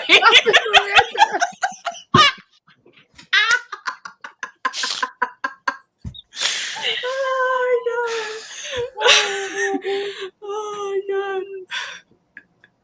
Also, I have international family members. Just saying, you could be Swedish. You could be Swedish. Oh my gosh. This is so good. Okay. Okay, what causes me to lose focus? I mean, honestly, a lot of the reasons everyone else has said. Like, I think another factor for mine is if I fall out of focus, it's really hard for me to get back into focus, if that makes sense. Like, I am someone who is like, I don't have ADHD, like 110%, not my life, not my struggle. You know, we got other things. Must be nice, Katie. Must be nice. Huh? No. You want to be chronically ill? I take ADHD over migraines. Me too. Yeah. Weren't we unsure on that one, Katie, though? Wasn't it like right in the middle? Maybe she's just a Gemini. I do have a Gemini rising. That could be it. It could be it. Because I do sometimes have like ADHD tendencies, but my ability to focus in on stuff is absurd. Like, I will forget everything around me if I'm focused in on something. Which my favorite thing. Hyperfocus, you say? Yeah. Which is one of the major signs of ADHD. Is it? Yes. Okay. Well, I don't have y'all's brand of ADHD. The off-brand. Self-diagnosed. We're two sides of different ADHD. Anyway, moving on. Essentially, I get hyper-focused, and then when I fall out of focus or I don't have something to hyper-fixate on, I struggle to focus on anything then. And I think a lot of why. Sorry, that's his comment. Yeah, I would also like to call attention to this. There literally are two sides, that you have both the complete inability to focus and the hyperfixation, and that they both make up the. Well, anyway, I didn't know that. I don't know very much about ADHD personally. So. Also, wait, I'm sorry. A little bit.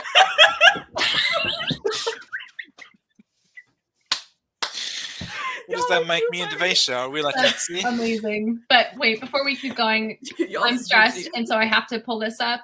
That when we were laughing, it was not in a way that was like making fun of Kate at all. It's literally just the idea, because I could tell you were doing it, of like being Michael Angelo for a day. Like, just it's so funny to think of her sculpting. Anyway, she just posted writing like William Shakespeare. Yes, and I love told that her. video. I told her she needs to do Jane Austen next, because I love this new series of doing historical. I think that's great.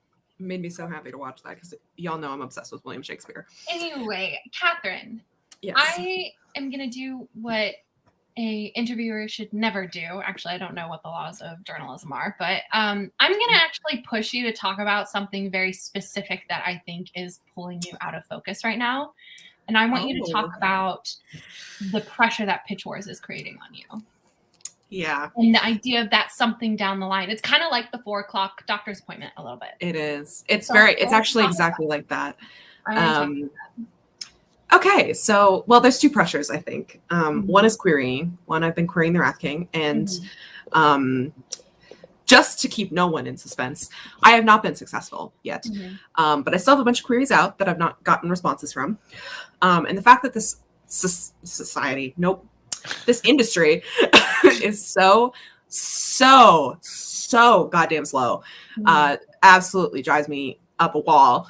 But we are also slow as writers, right? So and also we're in a pandemic, so there has to be empathy there. Yes, I'm not, and like I am not here to be like, I wish these agents would get back to me super fast, because that's not what I'm trying to say. But for me, on like an irrational level inside my brain, when I'm not getting a response and I'm not getting that validation, my brain instantly goes, it's shit, it's awful, it'll never work, like you are going to fucking fail, essentially. And that's not on the agents I've sent to, that's not onto the publishing industry, that's not on anything like that. Like, that is entirely a me problem. That's my mental illness.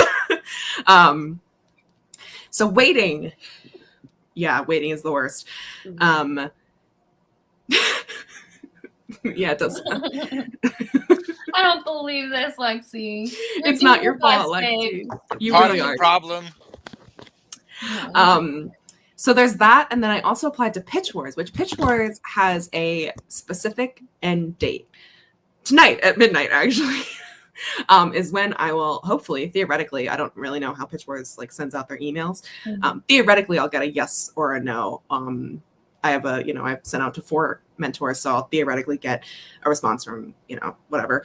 Either Pitch Wars being like, nope, or someone being like, yes, send me your manuscript. Let's work this out. One of those things. So for literally since September, because Pitch Wars, I think, opened in September, like middle of September, I've just been having the thing in the back of my brain that's like, you're waiting for someone to basically come in. And like, if you get it, my entire life is going to return to the Wrath King.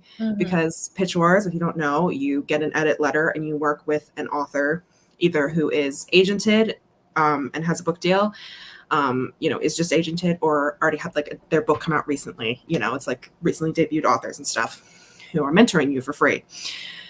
So you work with them a lot and basically work to get your draft ready for February, where you go on an agent showcase. And so, of course, with like, it's hard to focus on a project and put all of your eggs into a project when literally in almost 12 and a half hours, I will know whether I'm dropping all those eggs on the ground and leaving them for the animals and returning to the Wrath King, or I am not doing that. Whether I'm just going to go along with my basket of eggs, if we're going to continue this weird allegory I've started. So that's the specific reason why recently I've been out of focus, but I think I've also been out of focus with stuff for a very long time beyond Pitch Wars. Did you have something to say? You raised your pen in a very Yeah. In just to mimic Wallis's advice, because she's the end all be all of this chat. Please stop. I don't want people to be like, this have you considered just thinks she putting can your give eggs? out advice. Anyway, sorry. Have you considered putting your eggs back in the fridge instead of dropping them on the ground? Have you considered fertilizing your eggs? It's a quick way to make money. But yeah, you're not just, like, even if you work on something now, you're not dropping it on the ground. If you get like a Pitch War reply, you're just putting it back in the fridge, or putting it in a cryo fridge, and then you take it out in 20 ways when you want a new baby. And also building on that, and this is in no way expressing my belief, because I think Katie's story is phenomenal, and I think absolutely has like an incredible chance of getting picked. But so I don't want to be like, but also if you don't get picked, but also if you don't, I think it's important to not just keep carrying on with your eggs. I think you really should intentionally give yourself time to grieve, the end of that process. And I'm not saying like a full month or anything like that, but take time. Don't just immediately be like, okay, time to go to the next project, because then you're just bearing those feelings inside you and you're not getting to allow yourself to feel that disappointment. Does that make sense? It does, but I mean, and this is getting a little bit into, I guess, my own personal life. I've been taking anti-anxiety medications for several months now. I literally told Steve this yesterday. So I have been numb to a lot of feelings for almost a year. Oh, wow. So like, which I know that sounds scary, but for me, one of the reasons why I really vibe with this medication I'm on and I don't switch it is because for me, I would often lose focus and get so mired down in my own like anxiety thought spirals that it is better for me, I think, in my mental health relating to other things that have, like my depression and my migraines, like my chronic illness. It's better if I'm not fully focusing on the intense, absurd, ridiculous emotions that come with my anxiety. So for me, if I don't get Pitch Wars, like literally, I don't even feel nervous right now. Like literally, I don't feel jack shit. Which I know it sounds fucking scary, but I promise you, this is what I personally want, because it's so much better and easier to deal with in my life than having the intense absurd emotional reactions to literally everything. Mm. So for me, I think I struggle also with my lack of focus being like, if I'm not focusing on a project, I'm literally just sitting in nothingness. Mm-hmm. So I think that's another factor of like why I'm trying to push so hard to find a project to focus on and be focused and hyper fixate on it, like I did with the Wrath King for half the year, because that's how I feel things, I guess, and like work through my own shit. Okay. Does that make sense? Well, Sorry if that got way too personal and way No. too over. I know. Please, nobody be afraid for me. I'm fine.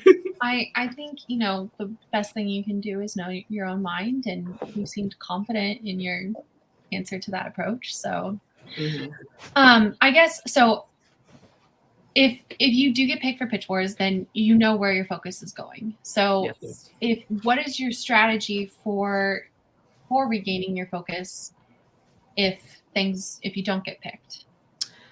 I really think my flash fiction was the best idea that I've had, because what I've struggled with, obviously, and I've said this many times, is the fact that I hate not drafting. Drafting is my favorite thing to do. Okay.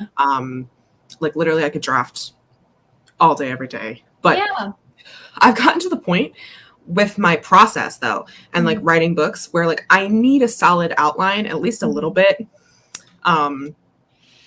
in order to feel confident like that I'm moving forward with the correct story and like I'm actually going to enjoy myself. But I'm in the process with all of my like long-term projects of like I'm still trying to outline, and I hate outlining. Yeah. So I think it's a good balance between like with my short flash fiction prompts, they're literally a scene, they're 1,500 words. Like it's drafting, it's getting into the details and the, you know, the things without having to see how does the scene connect. Yeah, it's pantsing. Yeah. So it's and there's no stress, there's no pressure, because I don't have to connect it with anything else. Like it just exists as itself. I also love it because I think, you know, again, it's you working with the way your brain is right now. It's not you trying to trick yourself. You're working with it. And I think what's really great about it is it's not entirely impossible that one of these prompts really sparks a passion in you that then kind of leads you into either a story that you realize it could fit into or a whole new story. So yeah. I think it was a really great strategy on your part to come up with this project for Nano. So that's awesome. It's really nice because I like have that moment of like working on it. Then I'm in the writing flow, so then I can go in and I can like, you know, outline, and I'm not nearly as unhappy because I've done something I love, and there's the dopamine from actually drafting. So I've been enjoying it. Well, that's awesome. I love that. Okay, so that confirms that you don't have ADHD. Why? Because ADHD don't have the same dopamine receptions that. Oh, I don't know if it's dopamine. She was just making a joke. I don't know if it's actually dopamine or not. I'm not a scientist. She's actually been analyzing her own brain chemistry every single day. It's like this. Every single day. I've actually random side tangent about ADHD. I took the ADHD, like an official ADHD quiz with my therapist, like actually ADHD. And apparently I am literally smack dab in the middle where could have it, could not. Who knows? So I don't know. I was like, were we in the middle on that one? Yeah, we literally were. My therapist was like, you may have ADHD, but you also may not. And I'm like, that's helpful. Thanks. All right. So I think, again, in honor of my statement at the beginning that this is going to be a shop talk heavy, I'm just going to have us do a bathroom break long sprint, basically. It's going to be a 10-minute sprint.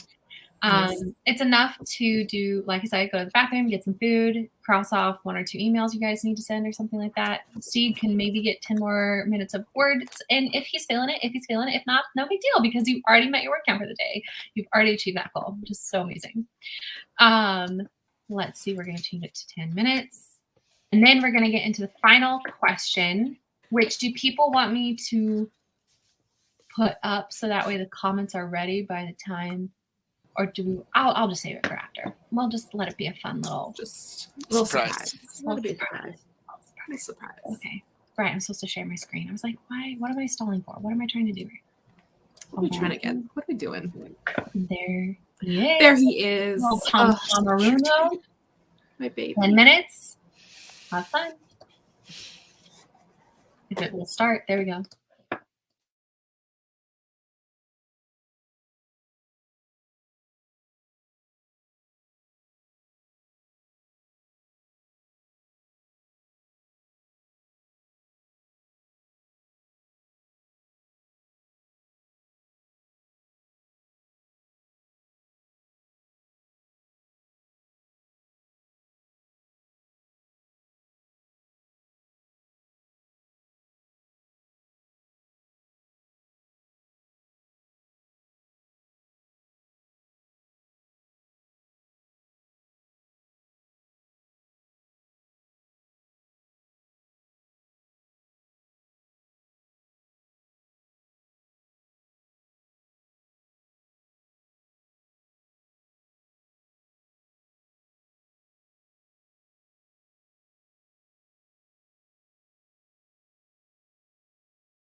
Done.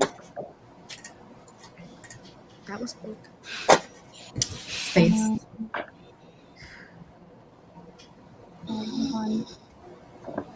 I wrote like 100 words in that sprint. Hmm. I did 10 minutes of work. Nice. Excellent. And Katie? I finished my mood board and wrote like 6 words. Nice. Also, Sasha says solidarity. Katie, I've literally been in a clearing towards limbo, and it is a focus monster to be sure. You guys should chat. So we don't have to listen to your complaint, Katie.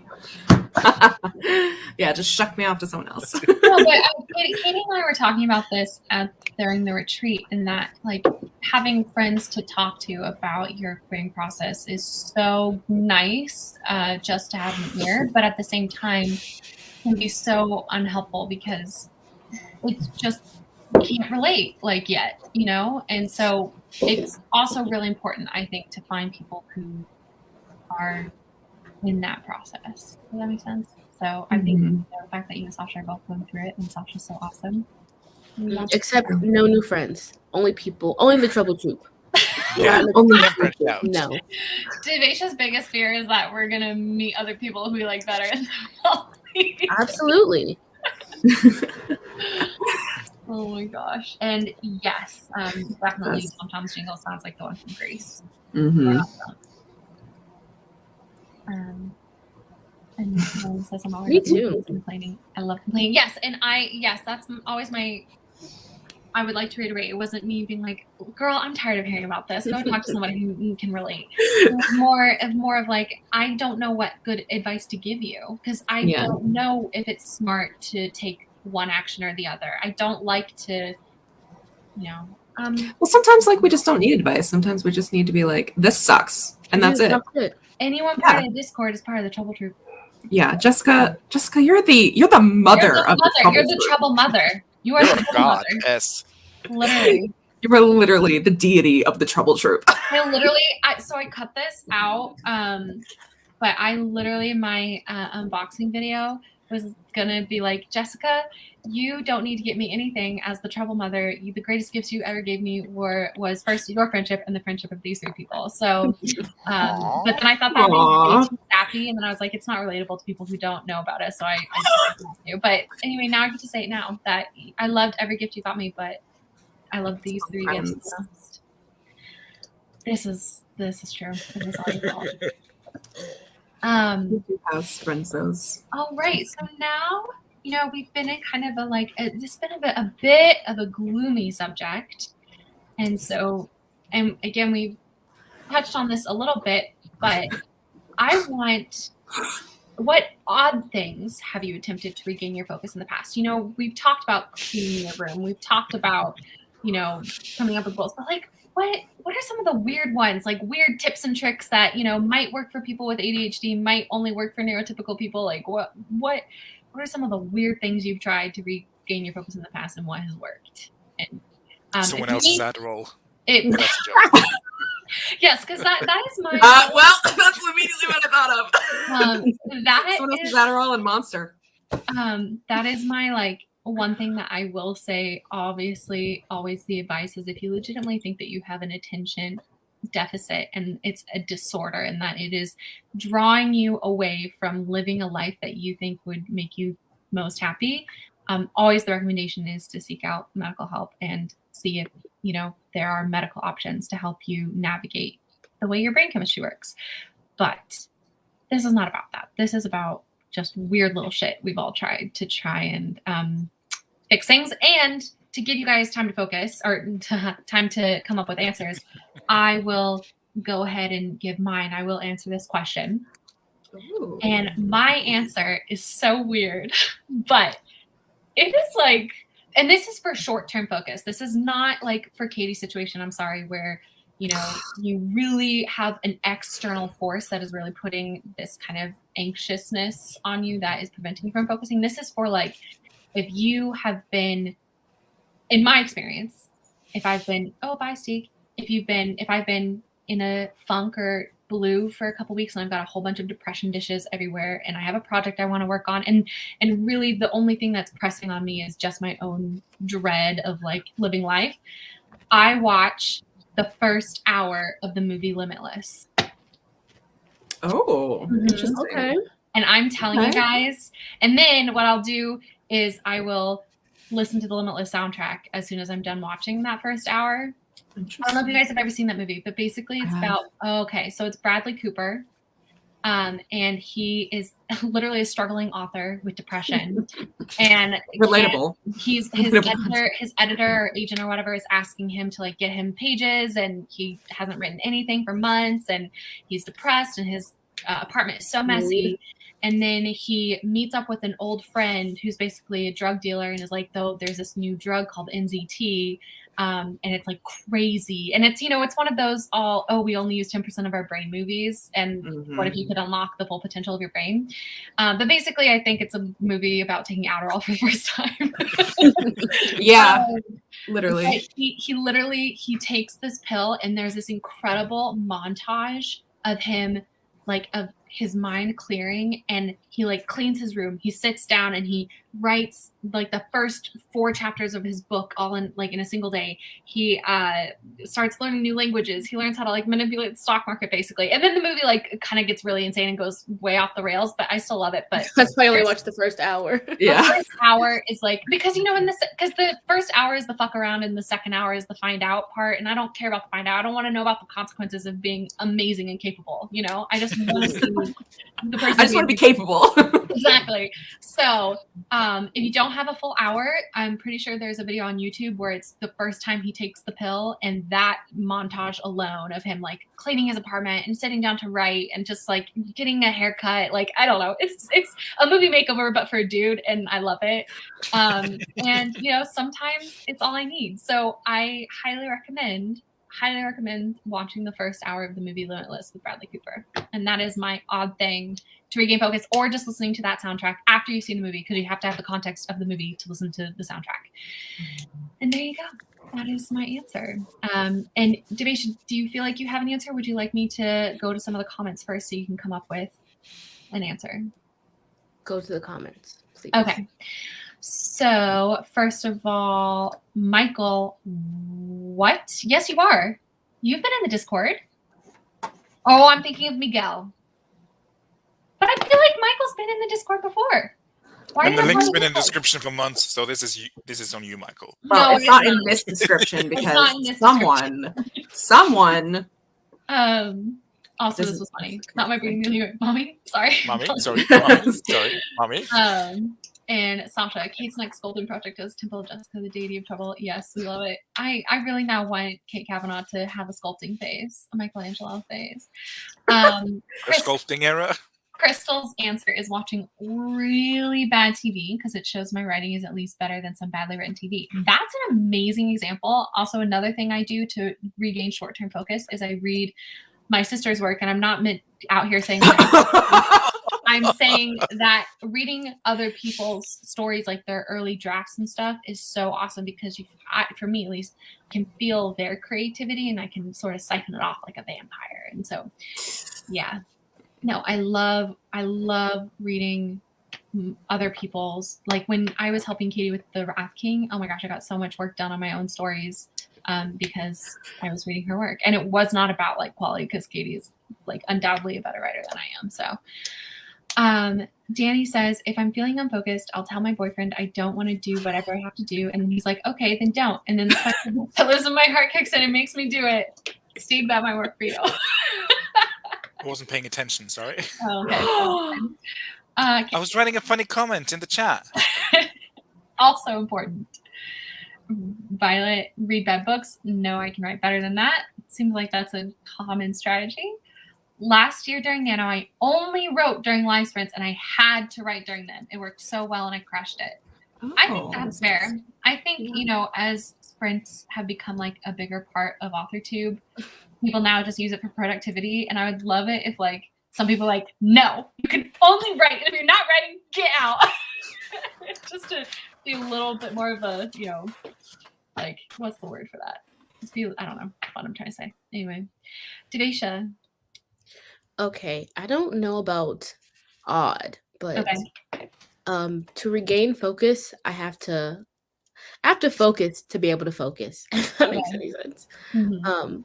So it depends on how I'm feeling, because some days I'll need like zero noise, like absolutely not a sound, a bird chirp or nothing. Sorry. Nope. 12 o'clock.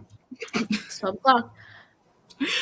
So I will like put on 2 sets of headphones and like, try to force myself to focus. Mhm. Or some days I will need like more stimulation. So I'll put on like a live stream or some like lo-fi music that has the weird sounds to it.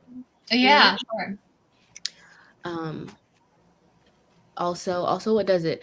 Oh, when I need to clean my room or like just do something productive that doesn't require me like having to write, I will put on the Hamilton soundtrack, even though it's a contentious subject with me. I really hate Hamilton. Oh, But I don't know, something about the soundtrack gets it me in a slaps. productive mood. She slaps. How do you write like you're running out of time? Hits me every time. It really does. I wish I could write like I was running out of time. But yeah. After I've done something productive, then I'm able to focus on writing. Mhm. So like yesterday, I spent all day trying to clean my room, and then once I finished, like I vacuumed and I lit a candle, I sat down, I was like, oh, okay, I guess I can write now. And then I wrote like Love that. 300 words in 20 minutes That's before Steve amazing. had to leave. So yeah. Gotcha. Where was I? Miranda says, "This is cringe by You Need Me. I Don't Need You by Ed Sheeran always gets me together." Sometimes that's what it is, a song on replay for hours helps me get into the flow and writing something to do in the morning. No phone, no internet, no people. That is the best way to stay on track. Mhm. Goodbye, guys. Only fun and Only games. fun and games. Yes, that's me and Limitless for sure. It's me and Dune. Yeah. You're gonna love the second movie, Katie. Yeah, it's gonna be great. I literally will just watch the first half over and over again. Nikki says, I watch YouTube, have many dance parties, lay on my unicorns, watch a show or movie that is similar to what I want to write, listen to music that gives me energy, eat something. So many. It's always nice to have a lot of options. My family member says, I reward myself discounts every 500 words, and it makes me want to write that 500-word goal, and 1,000 gets me both in the pack. I have other snacks for writing, but that's the best. I love that. That's really a great one. Mm-hmm. Miranda, Katie's little flash fiction always makes me want to work and up my prose. Thank you, Miranda. It's Katie not denying the fact she's a better writer than Wallace for me. Look, why deny what's true? I think Katie studied for years. But I am not a better writer, and I know not to say it because you're gonna do this. I literally rolled my eyes so hard they went back and got stuck in my head because that's what I thought of it. You are insulting me when you say that because it is just not true. I think here's my thing. I know you're always you're always trying to humble yourself, right? Because it's my God complex. I understand that. But in this case, we can just accept what is true. We can just accept what is true, and that's fine. Objective fact is objective fact. Writing isn't objective. I know writing is subjective and stuff, but just in general form, understanding of genre, everything, you've been trained in it, and I haven't. And I think we can just agree that you are a better writer, and I'm fine with that. She says angrily. No, I'm just kidding. I'm serious.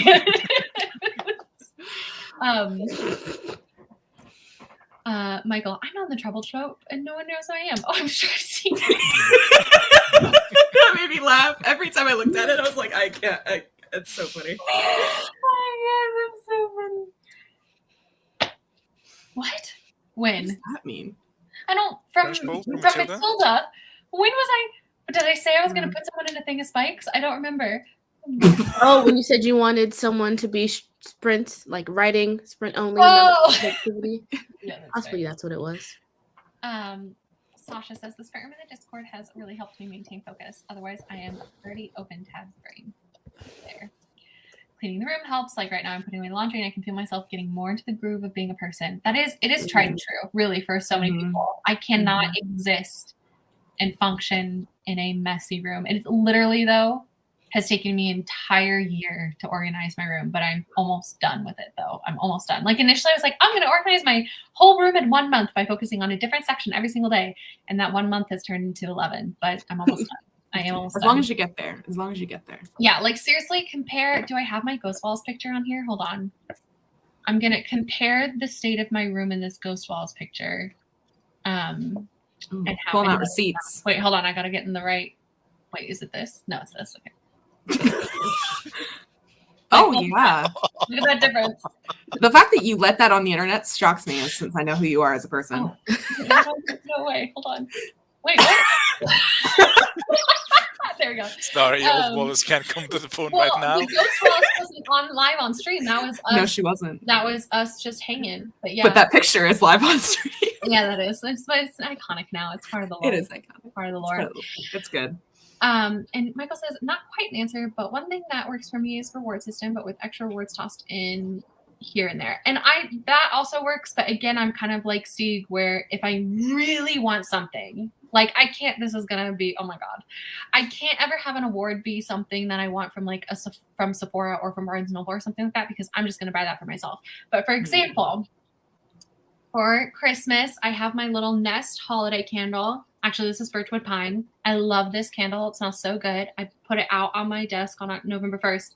I'm not allowed to light it until my closet is cleaned and my room clean is complete. I'm not allowed to light it. And that is enough to like motivate me.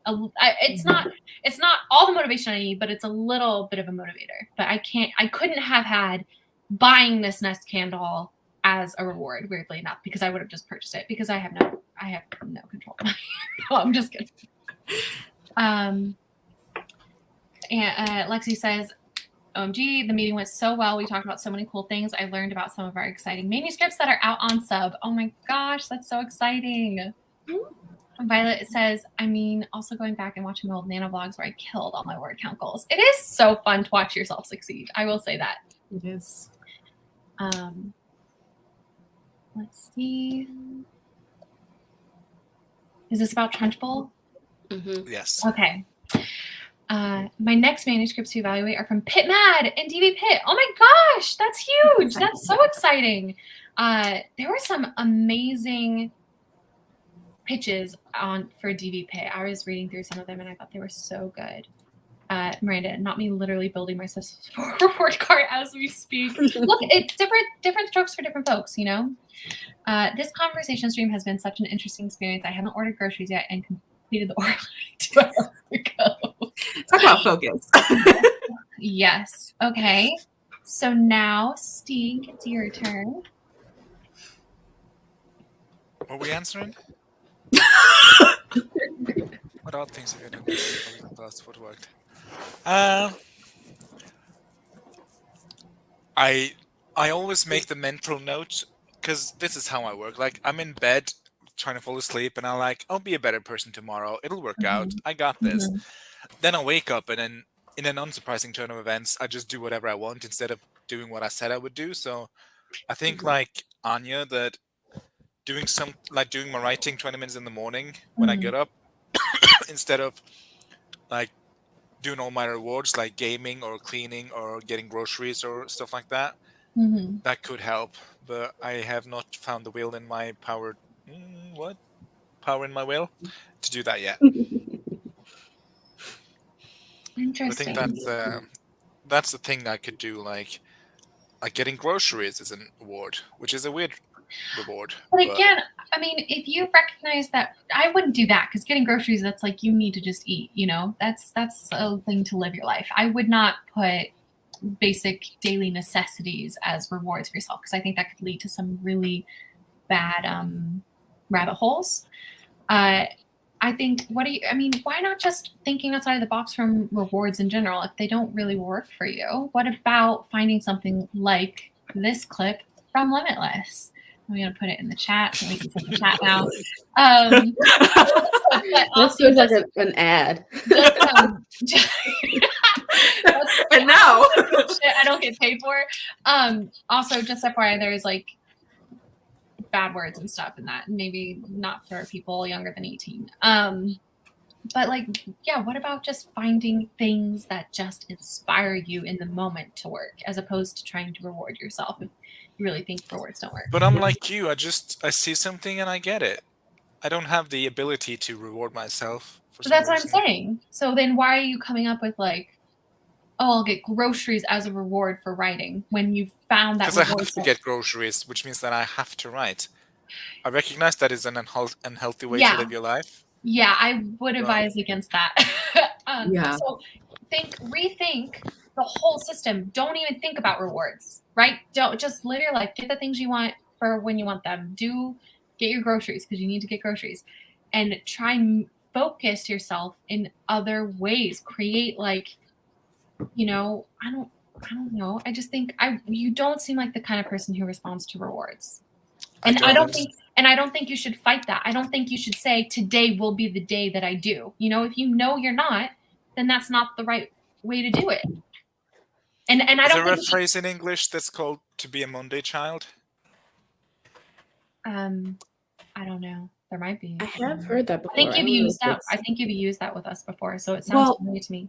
Isn't it like a nursery rhyme? And that's where like Wednesday Addams' name come from? Like Wednesday's child is like something like being about like terrible and horrible or something. Is Yeah. that the same thing? I was Monday's born on child. Monday, so I feel like I'm about to get Like to be a Monday child is to say that. Okay, so it's now 14:05 p.m. So I can't start working on my novel. I have to wait until 3. Or That's like, me. Oh, yeah. I fucked up today, so I might as well not do anything for the rest of the day, even though it's just 10 in the morning, and then Yeah. Yeah. That's kind of what a Monday child is, and I'm Yeah. very much a Monday child. I'm Yeah. like, well, it's only the 5th of November, but I already fucked up, so I might as just wait until December. Yeah.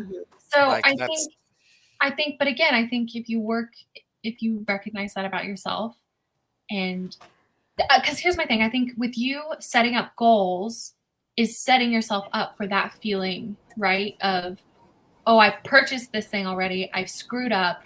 So I'm not even going to do the thing I was meant to do in order to earn this reward, right? And then you feel bad about yourself. Why? Why should you feel bad about yourself? You wanted something.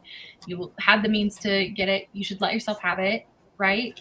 I think you're creating this cycle where you're just setting yourself up for feeling disappointed in yourself. Or if you came up with a way to focus that's not even related to reward system at all, then you don't set yourself up for that disappointment, right? You have a song you listen to that super hypes you up. Like for me, Baba O'Reilly by The Who. Like that song is my hype song 100%. You have a person you like have a 5-minute check-in with them every single morning to hype you up. Like you have the 3 of us send you affirmations to hype you up. Like these are all just examples of out of the box things that we could do before, because right now you're setting yourself up for that motivation in the future. But I think maybe that's just not the way you work, and that you need to be motivated before you start writing and get that focus before. I don't know, what do you think? I think you're making a lot of sense. I'm picking up what you're picking down. I'm buying what you're selling. She's very good at that. Do you have any sort of like thoughts of what you think you want to try to work on, like finding a song or something like I already have a hype song, so I could do that. Yeah, you could definitely do that. Just make a And then I have you 3. Yes, you do. But then, like, I get up 8 hours before you do, so I would be spending 8 hours just waiting for you to tell me how awesome I am before I can start. Well, look, that was just a suggestion as a way of coming up with stuff. It doesn't have to be anything that I just listed off. I'm just saying fully divorce yourself from rewards. Don't, in that scenario, we would send those things to you before you start writing. It wasn't you get your words done and then we congratulate you. That's the kind of thing I'm asking you to step back from, is the post reward as opposed to the initial excitement, The pre-nut clarity reward.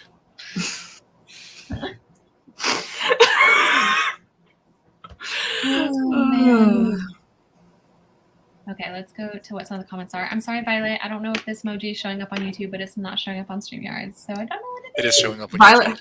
Violet has a suggestion: rat chat party when you need motivation if we're not awake. That is true. Hop into the rat chat. Oh.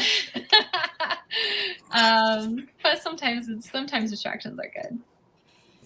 Oh yeah, seriously. Can we just make a group chat? Hello. I can't not be part of any conversation that Katie is in because It's codependency. all right. So Monday's child is fair of face. Oh, I was born on a Monday. Tuesday's child is full of grace. Wednesday's child is full of woe. Thursday's child has far to go. Friday's child is loving and giving. Saturday's child works hard for a living. The child born on the Sabbath day is bonny and blithe, good and gay. But I love that nursery rhyme. It's a great nursery rhyme. Lexi says, I tell both of you in the DMs too. I just don't want to advertise to the whole ass internet since I'm only a wee little intern. I think that's smart. Who talks a lot about weed. Yes, this is very smart. This is very smart. Very, very smart, Yes. Lexi. Yes. I'm glad you trust me with this information. Protect your digital footprint. I also feel very special to know. Grape is out here shooting her shot. Miranda says, oh my God, I was born on a Monday. This knowledge is going to change my whole life around. I was expecting to be a Wednesday. Are you saying you're full of woe? Because you're fair face. I get groceries to be prepared so it doesn't distract me to have to find food, just to have to worry about actually cooking it. I love it. We love being prepared. Being prepared is the best. I'm born on Sabbath day and I am good and gay. So you are. Out. You know what? It does. Mm-hmm. Being a Friday child does not vibe with my Sagittarius energy. Loving and giving, don't know her. You're very loving and giving. This is an interesting just in case. This is a complex question. In my experience, it helps dwelling into the feeling. Often, then one will discover fear of something that the text reminds one of. Finding the source usually dissolves it. How interesting. I know my Project EC, I was definitely dwelling on a lot of personal fears. And that's when I needed to work through them, I would turn to that story and write it.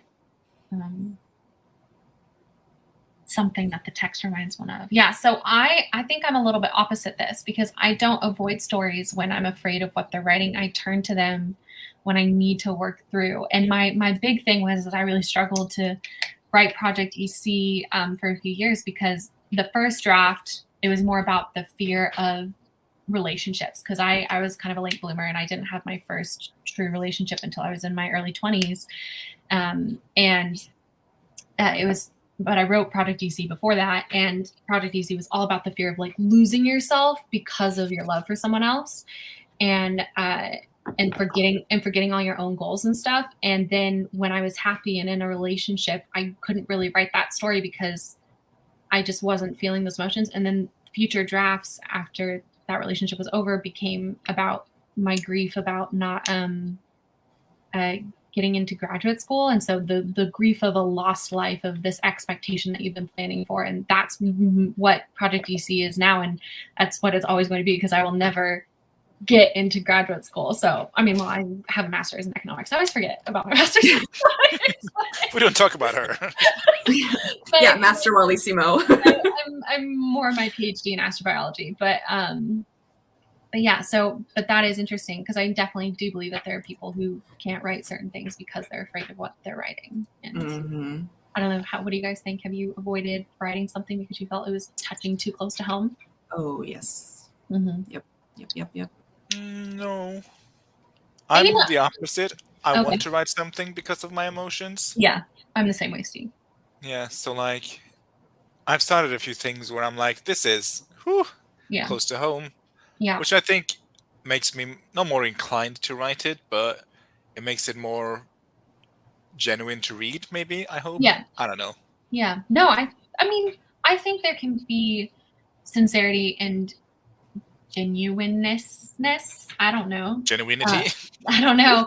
And even if you're not like writing specifically from a really deep, dark place, I think, even lighter stories can touch on lovely messages and working through things. But yeah, for sure. But I feel like some of my best lines and my best, like in my current space opera, like some of the best moments or like my favorite lines are things that are like my genuine fears and my genuine thoughts. Yes. So. Yeah, I think that's fair. I have no idea what I was about to say. So that's good. Yeah, I just agree. How about you, Deveshik? Do you avoid writing things out of fear? No, not for fear of like the emotion it's connected to. But for fear of like other things, possibly. Oh, interesting. We've got time. Do you want to go into it? Well, no. I respect that. I respect that. Yeah, I respect that.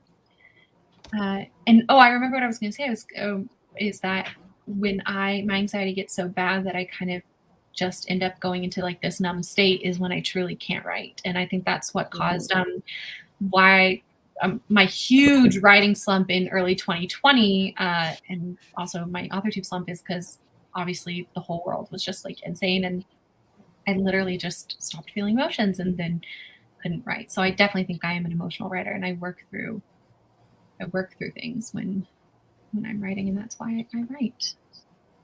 Also, I love Halloween, and that's why I wrote this book, Sparktober. Can we do sprints in the rat chat, or is it exclusively for chatting? I'm gonna leave that, guys. I'll leave that up to Violet because I feel like she's the queen of the rat chat. So, it's also our basement. We just live in it. Yeah, exactly. Also, just in case, I'm not gonna call you Justin because I think your name is like a full pun, like just in case. I'll buy this Snickers bar. I don't know. But anyway, just in case, thank you for that because that was a really interesting, comment. Yeah, comment. I really liked that comment. Not that I don't love every comment, but I really liked that one. In a train heading home from Copenhagen. Oh, Copenhagen is my favorite town or city. I love how international we are, you guys. Laundry has finally been put away. Once the stream ends, I will call my dentist and finally take a shower. You're getting so much done today. Crossing off all those items on that to-do list. Everything about that sentence sounds dreamy and amazing. Yes, I love dreams. Not as much as Katie does, though. Justin, if you want to what does that what? If you want to rewind there. Not gonna what do you mean? Not as much as Katie does? What? I'm sorry, have you forgotten the iconic train discussion? And I'm about to say sorry, I thought you meant dreams. And I was like, not that I don't like dreams, but like when has that been? Trains. Never mind, trains. I We're good. Just in case, if you'd like to join our Discord, we have a whole channel dedicated to the history of railroad transportation. So mostly memes. It's all memes. It's just memes. It's train memes. Yes, we all need to figure out what day we were born on to figure out our personality. It's going to be the new astrology. Well, first day of the fair is always dull, but tomorrow is the big day. 80,000 visitors. Huge. Ooh, that's awesome. Look at all of us. Monday babes.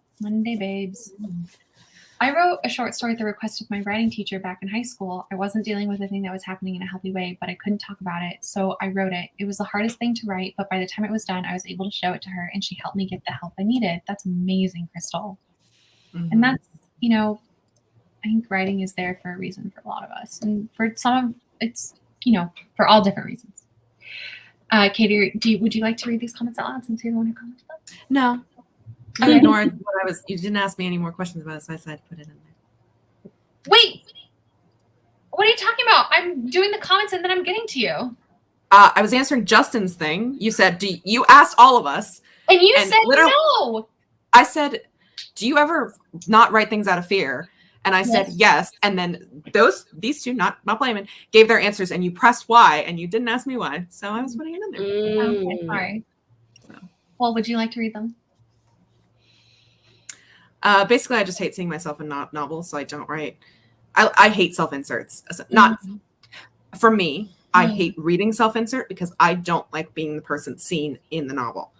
I prefer to attack my trauma and in writing from like a sideways angle, like sneakily write about it in not the context of me. And I figure out a lot of stuff that way because I'm not specifically writing about me, but I'm like, interesting. Yeah. Recognizing an emotion or a thought in a character isn't a self-insert. Yeah, I agree with Stieg. I don't know if and I don't think this is what she was saying, but I would like to reiterate. Well, it was what she was physically saying. I don't know what she mentally. No, okay, but I'm both. I hate self-inserts as well, and I also hate when I hate personally writing a character that I see as myself. Like for other people, they may not see me in it. Right. Like, say I wrote a character that was basically like a Sagittarius with like all my personality traits, and some rando read it and, you know, whatever. Like, that's not a self-insert for them, but for me, it's a self-insert. And I don't like writing about myself and like seeing, like, I don't like writing about me. Yeah, I know, but I think the reason Stieg and I also hate self-inserts as well. Like, I hate reading about like your name fan fictions, as well. Like, I personally just hate them again because I don't like that. And I think that's totally fair. I think because of the way that you answered the question, Stieg and I maybe both internalized as if you were saying we both write self-inserts because we like to explore our thing. And I just want to reiterate that's not what we do. Like, I think Stieg, correct me if I'm wrong, but I think that's totally what I do. Okay. No, and that's what I do. I just, I mean, that's totally fine. Like, if that's how you're dealing with your writing, like, I think that's amazing. But for me, I can't, or else I don't want to write, because when I write to escape myself, because there's a lot of self-loathing. So I prefer not to write about myself. Anyway, I write as free therapy. There you go. Lexi says, one of my main characters is kind of obviously me as a child. It's been so hard, but also so cathartic to write her inner monologue. I now have a stage and a voice to share feelings I didn't know how to explain. I'm frequently weeping while writing. TM. While Miranda wept. While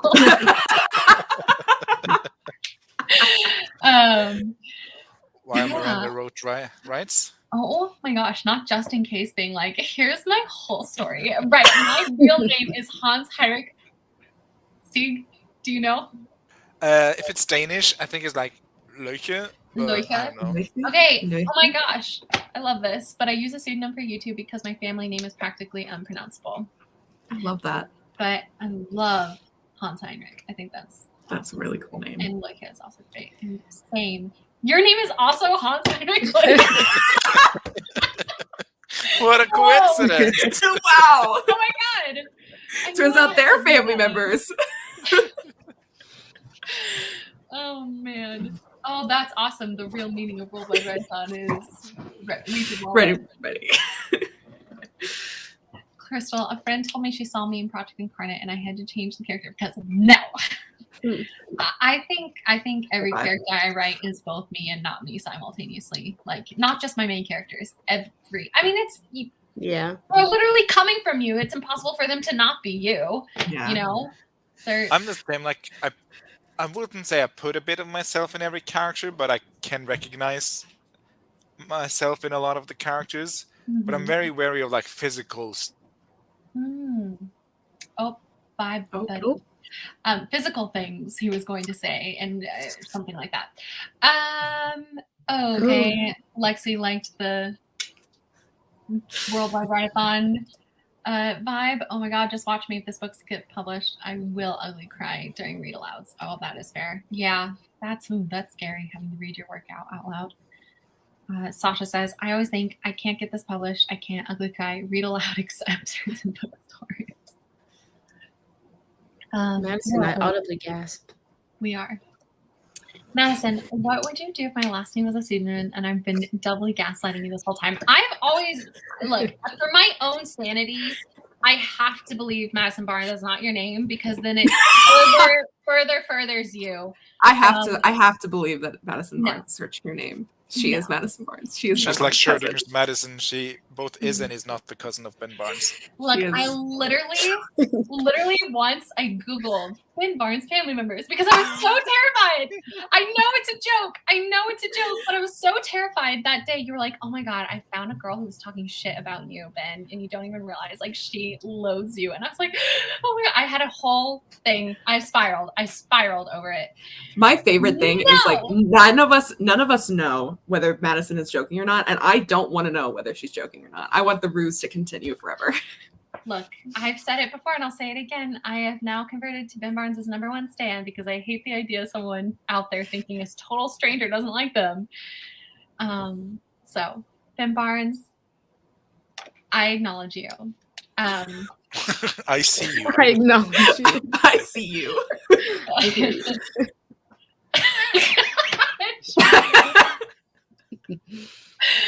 I'm sorry.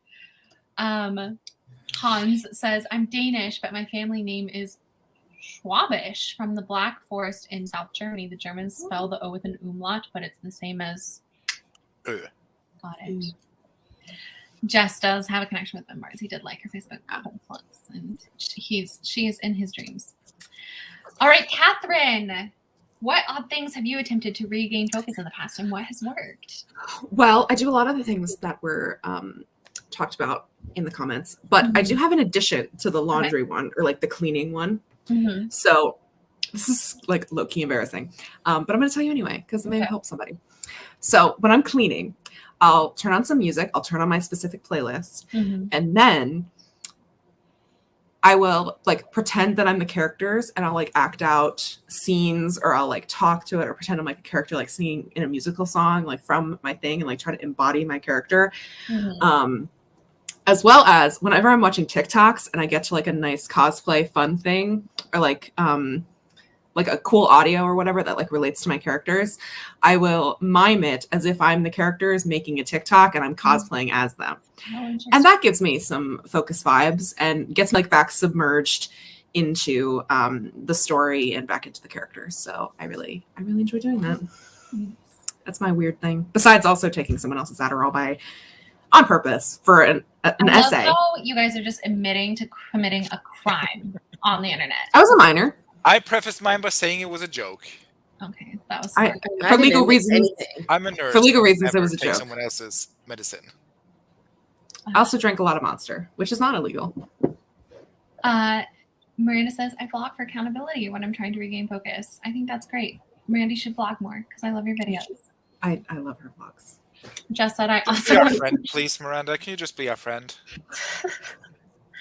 I mean, she is. She comes to our streams every week. She sent us Tom mugs. What more do you want from her, Stig? That is friendship if I've ever seen it. We should just honestly have her on here.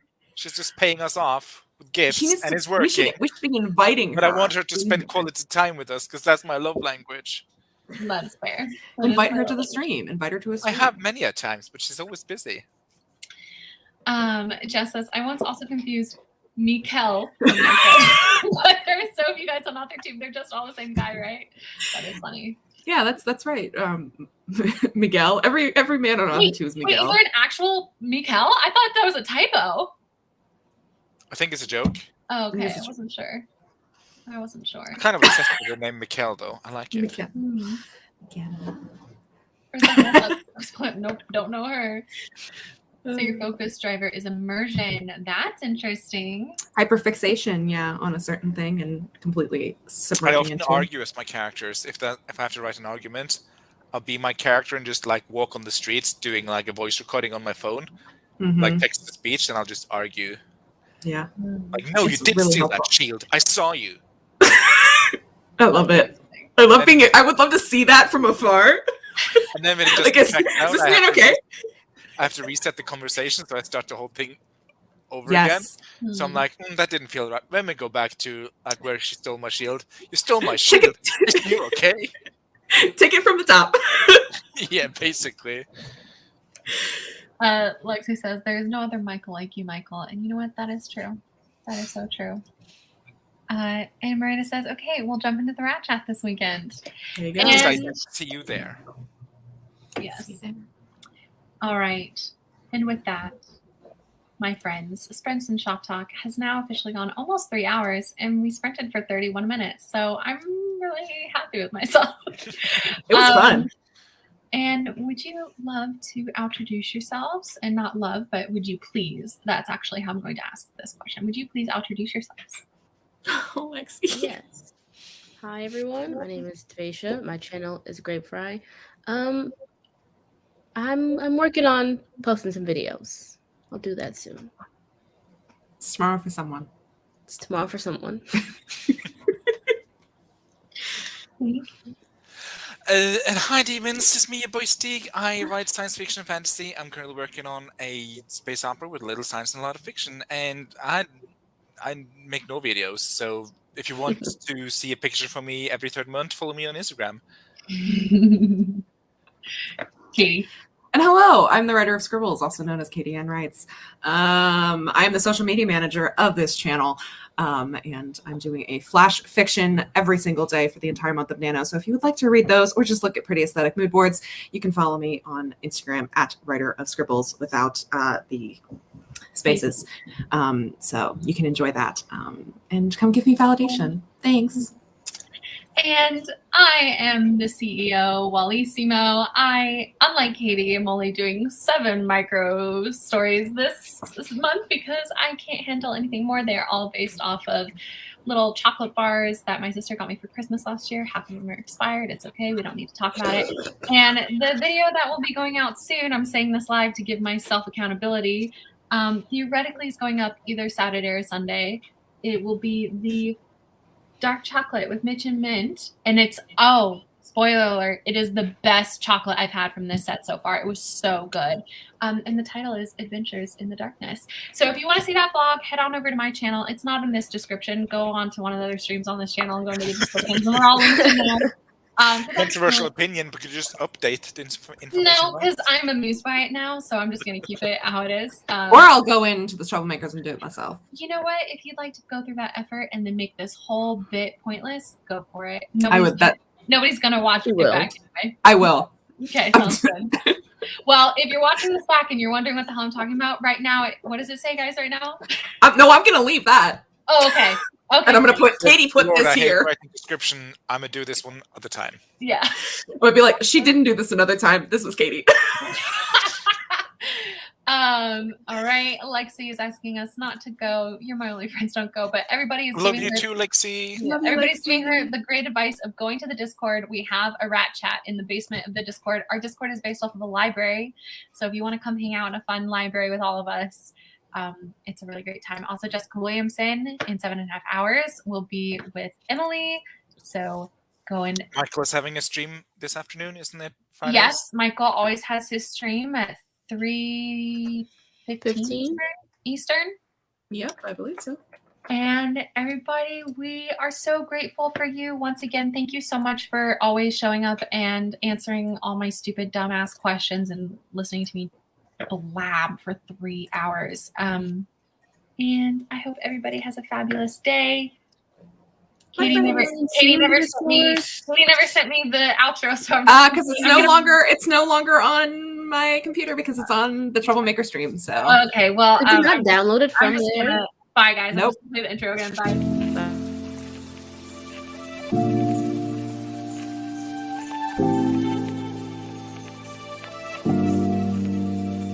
Oh my God, Cherry called us family. Bye, family. Bye, fam.